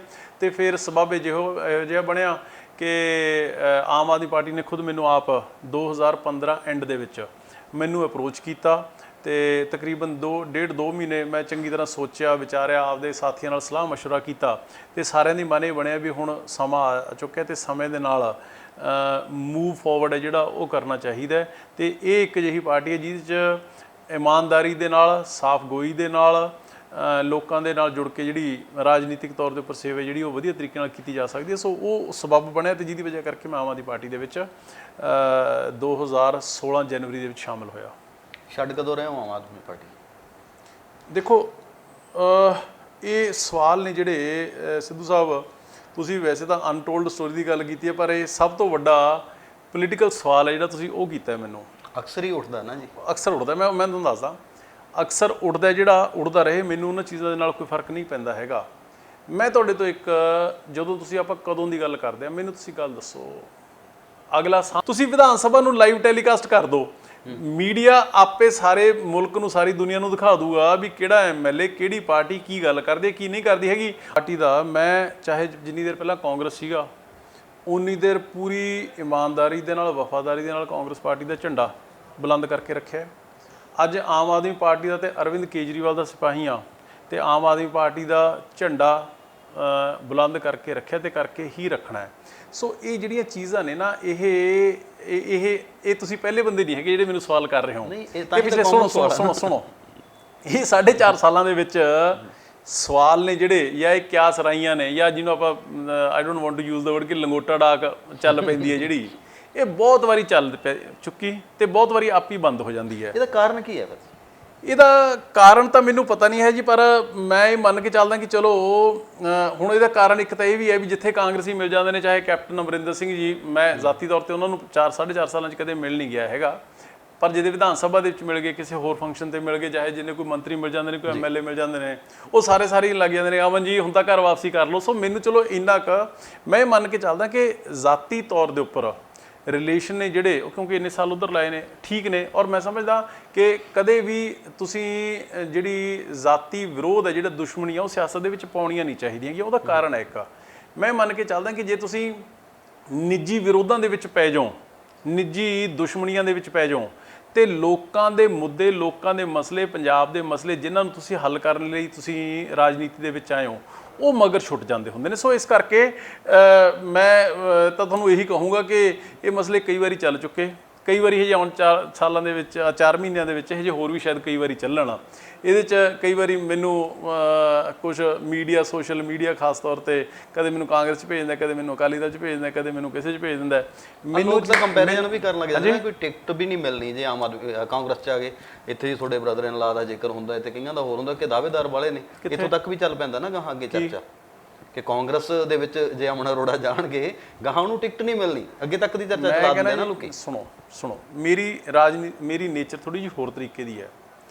ਨਾ ਤਾਂ ਮੈਂ ਆਪਦੇ ਜਿਹੜੇ ਜ਼ਿੰਦਗੀ ਦੇ ਫੈਸਲੇ ਕਰਨੇ ਨੇ, ਕਿੱਥੇ ਕਰਨੇ ਨੇ, ਕਿ ਰਾਜਨੀਤੀ ਕਰਨੀ ਹੈ ਕਿ ਨਹੀਂ ਕਰਨੀ ਹੈ ਤਾਂ ਕਿੰਨੀ ਦੇਰ ਕਰਨੀ ਹੈ ਤਾਂ ਕਿਹੜੀ ਪਾਰਟੀ ਦੇ ਵਿੱਚ ਰਹਿ ਕੇ ਕਰਨੀ ਹੈ, ਮੇਰੇ ਇਹਨਾਂ ਫੈਸਲਿਆਂ ਨੂੰ ਕਦੇ ਵੀ ਇਹ ਚੀਜ਼ਾਂ ਡਿਸਾਈਡ ਨਹੀਂ ਕਰਨਗੀਆਂ ਵੀ ਅਮਨ ਅਰੋੜੇ ਨੂੰ ਕਿੱਧਰੋਂ ਟਿਕਟ ਮਿਲਦੀ ਹੈ ਕਿ ਨਹੀਂ ਮਿਲਦੀ, ਅਮਨ ਅਰੋੜਾ ਕਿੱਧਰੋਂ ਮੰਤਰੀ ਬਣਦਾ ਕਿ ਨਹੀਂ ਬਣਦਾ। ਮੈਂ ਜਦੋਂ 18 ਸਾਲ ਦਾ ਸੀਗਾ, ਉਦੋਂ ਦਾ ਮੈਂ ਆਪਦੇ ਘਰ ਦੇ ਵਿੱਚ ਆਪਦੇ ਫਾਦਰ ਵੇਲੇ ਮੈਂ ਐਮਐਲਏਸ਼ਿਪ ਤੇ ਮਿਨਿਸਟਰੀ ਨੇ ਜਿਹੜੀਆਂ ਉਹ ਦੇਖੀਆਂ ਹੋਈਆਂ ਨੇ। ਮੈਨੂੰ ਕਿਸੇ ਚੀਜ਼ ਦੀ ਭੁੱਖ ਜਾਂ ਲਾਲਚ ਨਹੀਂ ਹੈਗਾ। ਹਾਂ, ਮੇਰਾ ਇੱਕ ਅਸੂਲ ਜ਼ਰੂਰ ਹੈ ਕਿ ਜਿੱਥੇ ਰਹੋ, ਜਿੰਨੀ ਦੇਰ ਰਹੋ, ਪੂਰੀ 100% ਇਮਾਨਦਾਰੀ, ਵਫਾਦਾਰੀ ਦੇ ਨਾਲ ਰਹੋ। ਇਹ ਗੱਲਾਂ ਬਾਤਾਂ ਕਈ ਵਾਰੀ ਚੱਲ ਚੁੱਕੀਆਂ। ਹੁਣ ਮੈਨੂੰ ਤਾਂ ਇਸ ਗੱਲ ਦੀ ਖੁਸ਼ੀ ਹੈ ਵੀ ਜਿਹੜੇ ਇਹ ਗੱਲਾਂ ਚਲਾਉਂਦੇ ਨੇ, ਚਾਹੇ ਉਹ ਕੋਈ ਅਕਾਲੀ ਚਲਾਉਂਦਾ, ਚਾਹੇ ਉਹ ਕੋਈ ਕਾਂਗਰਸੀ ਚਲਾਉਂਦਾ, ਚਾਹੇ ਕੋਈ ਮੀਡੀਆ, ਸੋਸ਼ਲ ਮੀਡੀਆ ਵਾਲਾ ਚਲਾਉਂਦਾ, ਚਾਹੇ ਕੋਈ ਸ਼ਾਇਦ ਹੋ ਸਕਦਾ ਮੇਰੀ ਪਾਰਟੀ ਦੇ ਵਿੱਚੋਂ ਹੀ ਕੋਈ ਚਲਾਉਂਦਾ ਹੋਵੇ, ਇਸ ਗੱਲ ਦੀ ਤਸੱਲੀ ਤੇ ਖੁਸ਼ੀ ਹੈ ਕਿ ਕੋਈ ਇਹ ਤਾਂ ਨਹੀਂ ਕਹਿ ਸਕਿਆ ਹੈਗਾ ਵੀ ਅਮਨ ਅਰੋੜੇ ਨੇ ਇੱਥੇ ਕਿਸੇ ਤੋਂ ਪੈਸੇ ਲੈ ਲਏ, ਅਮਨ ਅਰੋੜੇ ਨੇ ਇਹਦੇ ਨਾਲ ਠੱਗੀ ਮਾਰ ਲਈ ਜਾਂ ਇਹ ਤੋਂ ਕਰਪਸ਼ਨ ਕਰ ਲਈ, ਅਮਨ ਅਰੋੜੇ ਨੇ ਕਿਸੇ ਤੇ ਨਜਾਇਜ਼ ਪਰਚਾ ਕਰਾਤਾ, ਅਮਨ ਅਰੋੜੇ ਨੇ ਕਿਸੇ ਰੇਤੇ ਦੀ ਖੱਡ ਦੇ ਵਿੱਚ ਹਿੱਸਾ ਪਾਲਿਆ, ਉਹਨਾਂ ਚੀਜ਼ਾਂ ਤੋਂ ਤਾਂ ਬਚੇ ਹੋਏ ਆ ਨਾ। ਆਹ ਜਿਹੜੀਆਂ ਤੁਸੀਂ ਗੱਲਾਂ ਕਰਦੇ ਹੋ ਵੀ ਕਦੋਂ ਤੇ ਕਿੱਧਰ ਜਾ ਰਹੇ ਹੋ ਤੇ ਕਿੱਧਰ ਜਾ ਰਹੇ ਹੋ, ਮੈਂ ਸਮਝਦਾ ਕਿ ਜਿਹੜੇ ਆਫਰਾਂ ਨੇ ਜਿਹੜੀਆਂ ਉਹ ਆਫਰਾਂ ਮੈਂ ਸਮਝਦਾ ਕਿ ਚਾਹੇ ਬਹੁਤ ਪਾਸਿਓਂ ਹੋ ਸਕਦੀਆਂ ਨੇ, ਆਫਰਾਂ ਵੀ ਉਹਨਾਂ ਨੂੰ ਹੀ ਹੁੰਦੀਆਂ ਨੇ ਬਾਈ ਜੀ ਜਿਨ੍ਹਾਂ ਦਾ ਕਿਰਦਾਰ, ਆਚਰਣ, ਚਾਦਰ ਸਾਫ਼ ਸੁਥਰੀ ਹੋਵੇ। ਸੋ ਮੈਨੂੰ ਮੇਰੇ ਬਾਰੇ ਜੇ ਗੱਲਾਂ ਚੱਲਦੀਆਂ ਨੇ ਮੇਰੇ ਤਾਂ ਦੁੱਖ ਨਹੀਂ ਹੁੰਦਾ ਹੈਗਾ, ਮੈਨੂੰ ਖੁਸ਼ੀ ਹੁੰਦੀ ਹੈ ਵੀ ਇੰਨੀਆਂ ਆਫਰਸ ਅਮਨ ਕੋਲ ਹੈਗੀਆਂ ਤੇ ਇਸ ਚੀਜ਼ ਦਾ ਨੂੰ ਪਰ ਇਹ ਕਦੇ ਡਿਸਾਈਡ ਨਹੀਂ ਕਰ ਪਾਊਗੀ ਵੀ ਅਮਨ ਨੂੰ ਟਿਕਟ ਦਾ ਨਾ ਕੋਈ ਟਿਕਟ ਦੀ ਭੁੱਖ ਹੈ, ਨਾ ਕੋਈ ਐਮਐਲਏ ਜਾਂ ਮੰਤਰੀ ਬਣਨ ਦੀ ਭੁੱਖ ਹੈ। ਪਰਮਾਤਮਾ ਦੀ ਕਿਰਪਾ ਨਾਲ ਜੇ ਜਿੰਨੀ ਦੇ ਰਾਜਨੀਤੀ ਕਰਨੀ ਹੈ ਸਾਫ਼ ਸੁਥਰੇ ਤਰੀਕੇ ਨਾਲ ਕਰਨੀ ਹੈ, ਆਪਦੀ ਇਮਾਨਦਾਰੀ ਦੇ ਨਾਲ ਕਰਨੀ ਹੈ, ਇਹ ਚੀਜ਼ਾਂ ਇਮਟੀਰੀਅਲ ਹੈ। ਮੈਂ ਇਹਨਾਂ ਤੋਂ ਉੱਪਰ ਹਾਂ, ਜਿੰਨੀ ਮਰਜ਼ੀ ਵਾਰੀ ਚੱਲ ਲੈਣਾ, ਮੈਂ ਕਦੇ ਜਵਾਬ ਵੀ ਨਹੀਂ ਦਿੱਤਾ ਹੈਗਾ। ਜੋ ਹੁਣ ਦੇਖਦੇ ਤੁਹਾਡੀ ਪਾਰਟੀ ਦਾ ਜਦੋਂ ਜ਼ਿਕਰ ਆਉਂਦਾ ਤਾਂ 5-7 ਬੰਦੇ ਨੇ 20 ਚੋਂ, ਵੈਸੇ ਤਾਂ ਚਲੋ ਸਾਰਿਆਂ ਨੂੰ ਵੀ ਗਿਣ ਲਈਏ ਤਾਂ 5-7 ਚੋਂ ਵੀ ਮੋਹਰੀਆਂ ਦੇ ਵਿੱਚੋਂ ਤੁਹਾਡਾ ਜ਼ਿਕਰ ਆ ਜਾਂਦਾ, ਸਰਗਰਮੀਆਂ ਵੱਧ ਨੇ। ਇਹਦਾ ਕੀ ਕਾਰਨ ਹੈ ਕਿ ਸਮਝ ਤੁਹਾਨੂੰ ਰਾਜਨੀਤਿਕ ਰੂਪ ਦੇ ਵਿੱਚ ਵੱਧ ਹੈ ਜਾਂ ਗੱਲ ਵਧੀਆ ਤਰੀਕੇ ਨਾਲ ਕਰ ਲੈਂਦੇ ਹੋ? ਕਈ ਤਾਂ ਇਹੋ ਜਿਹੇ ਤੁਹਾਡੇ ਬੰਦੇ ਆ ਜਿਹੜਿਆਂ ਦੀ ਗੈਰ ਹਾਜ਼ਰੀ ਹੁੰਦੀ ਹੈ ਹਰ ਪਾਸੇ। ਨਹੀਂ ਚਲੋ ਬਾਈ ਇਹ ਤਾਂ ਹਰੇਕ ਬੰਦਾ ਆਪਦਾ ਇੰਡੀਵਿਜੂਅਲੀ ਦੱਸ ਸਕਦਾ। ਮੈਂ ਇਹ ਤਾਂ ਤੁਹਾਡਾ ਇਹ ਤਾਂ ਤੁਹਾਡਾ ਧੰਨਵਾਦ ਹੈ ਕਿ ਤੁਸੀਂ ਇਹ ਮੰਨ ਕੇ ਚੱਲਦੇ ਹੋ ਕਿ ਰਾਜਨੀਤਿਕ ਸਮਝ ਹੈ ਜਾਂ ਮੂਹਰਲਿਆਂ ਦੇ ਵਿੱਚ ਮੈਨੂੰ ਮੰਨ ਕੇ ਚੱਲਦੇ ਹੋ। ਮੈਂ ਤਾਂ ਇਹ ਮੰਨ ਕੇ ਚੱਲਦਾ ਵੀ ਜਿੰਨੀ ਕੁ ਗੱਲ ਕਰਨੀ ਹੈ, ਜਿੰਨਾ ਕੁ ਕੰਮ ਕਰਨਾ ਹੈ ਉਹ ਆਪਦੀ ਸਮਝ ਮੁਤਾਬਕ ਨਿਮ ਕੇ ਕਰੋ, ਲੋਕਾਂ ਦੇ ਵਿੱਚ ਰਹਿ ਕੇ ਕਰੋ, ਕਿਉਂਕਿ ਰਾਜਨੀਤੀ ਦੇ ਵਿੱਚ ਮੈਂ ਅੱਜ ਤੱਕ ਕਦੇ ਕਿਸੇ ਨੂੰ ਇਕੱਲਾ ਨਹੀਂ ਵੱਡਾ ਹੁੰਦਾ ਦੇਖਿਆ ਹੈਗਾ। ਬੰਦਾ ਆਪਦੇ ਲੋਕਾਂ ਨਾਲ, ਆਪਦੀ ਪਾਰਟੀ ਨਾਲ, ਆਪਦੇ ਧੜੇ ਨਾਲ, ਆਪਦੇ ਭੈਣ ਭਾਈਆਂ ਨਾਲ ਹੀ ਤਗੜਾ ਹੁੰਦਾ ਹੈ। ਸੋ ਉਹ ਇੱਕ ਪਾਰਟ ਆਫ ਲਾਈਫ ਹੈ ਜਿਹੜਾ ਉਹ ਬਣ ਚੁੱਕਿਆ। ਬਾਕੀ ਹੁਣ ਕੋਈ ਮੂਹਰੇ ਲਾ ਲੈਂਦਾ, ਕੋਈ ਮਗਰ ਲਾ ਲੈਂਦਾ, ਪਰ ਆਪਾਂ ਜਿੰਨੀ ਜ਼ਿੰਮੇਵਾਰੀ ਲੋਕਾਂ ਨੇ ਦਿੱਤੀ ਹੋਈ ਹੈ, ਪਾਰਟੀ ਨੇ ਦਿੱਤੀ, ਉਹ ਨਿਭਾਉਣ ਲੱਗੇ ਹੋਏ ਹਾਂ ਜੀ। ਤੁਸੀਂ ਇੱਕ ਬੜਾ ਸੋਹਣਾ ਮੁੱਦਾ ਚੱਕਿਆ ਸੀ ਅਵਾਰਾ ਪਸ਼ੂਆਂ ਦਾ, ਉਹ 'ਤੇ ਥੋੜ੍ਹੀ ਜਿਹੀ ਅਸੀਂ ਗੱਲ ਕਰੀਏ ਕਿ ਉਹ ਕਿਵੇਂ ਇੰਪਲੀਮੈਂਟ ਹੋ ਸਕਦਾ ਪ੍ਰੋਪਰ। ਦੇਖੋ ਉਹ ਇਸ਼ੂ ਜਿਹੜਾ ਸੀਗਾ, ਮੈਂ ਉਹਦੇ ਉੱਪਰ ਤਕਰੀਬਨ 1.5-2 ਸਾਲ ਬੜੇ ਲੰਬੇ ਚੌੜੇ ਤਰੀਕੇ ਨਾਲ ਉਹਦੇ ਉੱਪਰ ਰਿਸਰਚ ਕੀਤੀ ਤੇ ਉਹਦੇ 'ਚੋਂ ਤੱਤ ਸੀ ਜਿਹੜਾ ਉਹ ਇਹ ਨਿਕਲ ਕੇ ਆਇਆ ਸੀਗਾ ਕਿ ਅੱਜ ਪੰਜਾਬ ਦੇ ਵਿੱਚ ਜਿੰਨਾ ਅਵਾਰਾ ਪਸ਼ੂ ਸੜਕਾਂ ਦੇ ਉੱਪਰ ਫਿਰਦਾ ਹੈ, ਗਲੀਆਂ ਮੁਹੱਲਿਆਂ ਦੇ ਵਿੱਚ ਫਿਰਦਾ ਹੈ, ਲੋਕਾਂ ਦਾ ਜਾਨੀ ਤੇ ਮਾਲੀ ਨੁਕਸਾਨ ਹੁੰਦਾ ਹੈ, ਕਿਸਾਨਾਂ ਦੀਆਂ 200 ਕਰੋੜ ਦੀਆਂ ਫਸਲਾਂ ਦਾ ਨੁਕਸਾਨ ਹੁੰਦਾ ਹੈ, ਐਕਸੀਡੈਂਟ ਹੁੰਦੇ ਨੇ, ਉਹਦੇ ਵਿੱਚ ਅੱਜ ਜਿੰਨਾ ਅਵਾਰਾ ਪਸ਼ੂ ਫਿਰਦਾ ਉਹਦੇ 'ਚ ਤਕਰੀਬਨ 85 ਤੋਂ 90% ਹੈ ਜਿਹੜਾ ਉਹ ਅਮਰੀਕੀ ਨਸਲ ਦੇ ਜਿਹੜੇ HF ਬਰੀਡ ਦੇ ਢੱਠੇ ਨੇ ਜਿਹੜੇ ਉਹ ਨੇ। ਜਿਹੜੀਆਂ ਦੇਸੀ ਗਾਵਾਂ ਨੇ ਉਹ ਤਾਂ ਮਹਿਜ਼ 10-15% ਨੇ ਜਿਹੜੀਆਂ ਉਹ ਰਹਿ ਗਈਆਂ, ਉਹ ਤੋਂ ਵੱਧ ਉਹ ਹੈ ਨਹੀਂ ਗੀਆਂ। ਜਿਹੜਾ ਸਾਡੇ ਹਿੰਦੂ ਧਰਮ ਦੇ ਵਿੱਚ ਅਸੀਂ ਜਿਹੜਾ ਸਾਡਾ ਇਮੋਸ਼ਨਲ, ਰਿਲੀਜੀਅਸ, ਧਾਰਮਿਕ ਤੌਰ ਤੇ ਉੱਪਰ ਜਿਹੜਾ ਅਸੀਂ ਜੁੜੇ ਹੋਏ ਹਾਂ ਉਹ ਦੇਸੀ ਗਊ ਮਾਤਾ ਦੇ ਨਾਲ ਜੁੜੇ ਹੋਏ ਹਾਂ, ਜਿਹਦੇ ਵਿੱਚ ਸਹੀਵਾਲ ਲਾ ਲਓ, ਗਿਰ ਲਾ ਲਓ, ਰਾਠੀ ਲਾ ਲਓ, ਇਹ ਕੁਛ ਤਕਰੀਬਨ 36-37 ਬਰੀਡਸ ਨੇ ਜਿਹੜੀਆਂ ਹੈਗੀਆਂ। ਪਰ over a period of time ਇਹਨਾਂ ਨੂੰ ਆਪਣੇ ਲੋਕ ਨੇ ਜਿਹੜੇ ਉਹ ਭੁੱਲ ਗਏ। ਅਮਰੀਕੀ ਨਸਲ ਜਿਨ੍ਹਾਂ ਨਾਲ ਨਾ ਸਾਈਕੋਲੋਜੀਕਲੀ, ਨਾ ਬਾਇਓਲੋਜੀਕਲੀ, ਨਾ ਜੈਨੇਟਿਕਲੀ ਕਿਸੇ ਤਰੀਕੇ ਦਾ ਕੋਈ ਲਿੰਕ ਦੋਨਾਂ ਬਰੀਡਸ ਦਾ ਆਪਸ ਦੇ ਵਿੱਚ ਨਹੀਂ ਹੈਗਾ, ਉਹ ਲਿਆਂਦੀਆਂ ਗਈਆਂ ਇੱਥੇ ਤੇ ਅੱਜ ਹਾਲਾਤ ਇਹ ਬਣੇ ਪਏ ਨੇ ਕਿ ਉਹ ਜਾਨ ਤੇ ਮਾਲ ਦਾ ਨੁਕਸਾਨ ਕਰ ਰਹੀਆਂ ਨੇ। ਸੋ ਉਹਦੇ 'ਚ ਮੈਂ ਬੜੇ ਪ੍ਰੋਪਰ ਕਈ ਗਊਸ਼ਾਲਾ ਵਾਲੇ ਸਾਡੇ ਇੱਥੇ ਸੁਨਾਮ ਦੇ ਕਈ ਗਊ ਰਕਸ਼ਕ ਦਿਲ ਨੇ, ਕਈ ਗਊਸ਼ਾਲਾ ਵਾਲੇ ਨੇ, ਉਹਨਾਂ ਨਾਲ ਮੇਰੀਆਂ ਮੀਟਿੰਗਾਂ ਹੋਈਆਂ। ਹਰੇਕ ਵਿਅਕਤੀ ਦੇ ਨਾਲ ਤਕਰੀਬਨ 1.5-2 ਸਾਲ ਮੈਂ ਸਾਡੇ ਇੱਥੇ ਇੱਕ ਵਾਰ ਜਮਨਾਪੁਰੀ ਮਹਾਰਾਜ ਜੀ ਆਏ, ਮੈਂ ਉਹਨਾਂ ਸਾਹਮਣੇ 5-4 ਹਜ਼ਾਰ ਬੰਦੇ ਦੇ ਵਿੱਚ ਇਹ ਆਪਦੀ ਗੱਲ ਰੱਖੀ ਤੇ ਉਹਨਾਂ ਨੇ ਵੀ ਇਸ ਗੱਲ ਨੂੰ ਐਂਡੋਰਸ ਕੀਤਾ।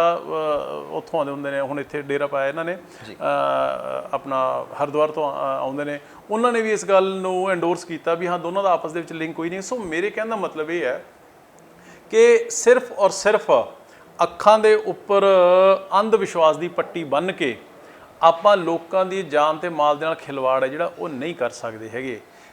ਪੋਲੀਟੀਕਲ ਲੀਡਰ ਉਹ ਹੁੰਦਾ ਜਿਹੜਾ ਸਹੀ ਨੂੰ ਸਹੀ ਤੇ ਗਲਤ ਨੂੰ ਗਲਤ ਕਹਿਣ ਦਾ ਦਮ ਹੈ ਜਿਹੜਾ ਉਹ ਰੱਖਦਾ ਹੋਵੇ, ਜਿਹਨੂੰ ਇਹ ਗੱਲ ਕਰਨੀ ਚਾਹੀਦੀ ਹੈ। ਮੈਂ ਵਿਧਾਨ ਸਭਾ ਦੇ ਵਿੱਚ ਵੀ ਇੱਕ ਦਿਨ ਤਾਂ 4.5 ਘੰਟੇ ਇਹਦੇ ਉੱਪਰ ਡਿਬੇਟ ਚੱਲੀ ਤੇ ਪਰ ਸਰਕਾਰ ਕਰਨਾ ਹੀ ਕੁਛ ਨਹੀਂ ਚਾਹੁੰਦੀ ਹੈਗੀ। ਸੋ ਮੈਂ ਇਹ ਚਾਹੁੰਦਾ ਵੀ ਜਿਹੜੀਆਂ ਇਹਨੂੰ ਡਿਫਰੈਂਸ਼ੀਏਟ ਹੈ ਜਿਹੜਾ, ਔਰ ਮੈਂ ਇੱਕ ਗੱਲ ਹੋਰ ਕਹਿਣਾ, ਮੈਨੂੰ ਅੱਜ ਤਕਰੀਬਨ 2-2.5 ਸਾਲ ਹੋ ਗਏ ਮਸਲਾ ਚੱਕਦੇ ਨੂੰ, ਮੈਂ ਚੈਲੰਜ ਕਰਕੇ ਕਹਿਣਾ ਵੀ ਜਾਂ ਤਾਂ ਤੁਸੀਂ ਮੈਨੂੰ ਗਲਤ ਪ੍ਰੂਵ ਕਰੋ ਮੈਂ ਮੰਨ ਲੂੰਗਾ ਆਪਦੀ ਗਲਤੀ, ਜਾਂ ਐਟਲੀਸਟ ਘੱਟੋ ਘੱਟ ਇਹਦੇ ਉੱਪਰ ਡਿਬੇਟ ਡਿਸਕਸ਼ਨ ਤਾਂ ਕਰੋ ਨਾ। ਇਹ ਤਾਂ ਨਹੀਂ ਨਾ ਹੋ ਸਕਦਾ ਹੈਗਾ ਵੀ ਸੜਕਾਂ ਦੇ ਉੱਪਰ ਗਲੀਆਂ ਮੁਹੱਲਿਆਂ ਦੇ ਵਿੱਚ ਅਮਰੀਕੀ ਢੱਠੇ ਫਿਰਦੇ ਨੇ, ਲੋਕਾਂ ਨੂੰ ਮਾਰੀ ਜਾਂਦੇ ਨੇ, ਫਸਲਾਂ ਦਾ ਉਜਾੜ ਹੈ ਜਿਹੜਾ ਉਹ ਕਰੀ ਜਾਂਦੇ ਨੇ।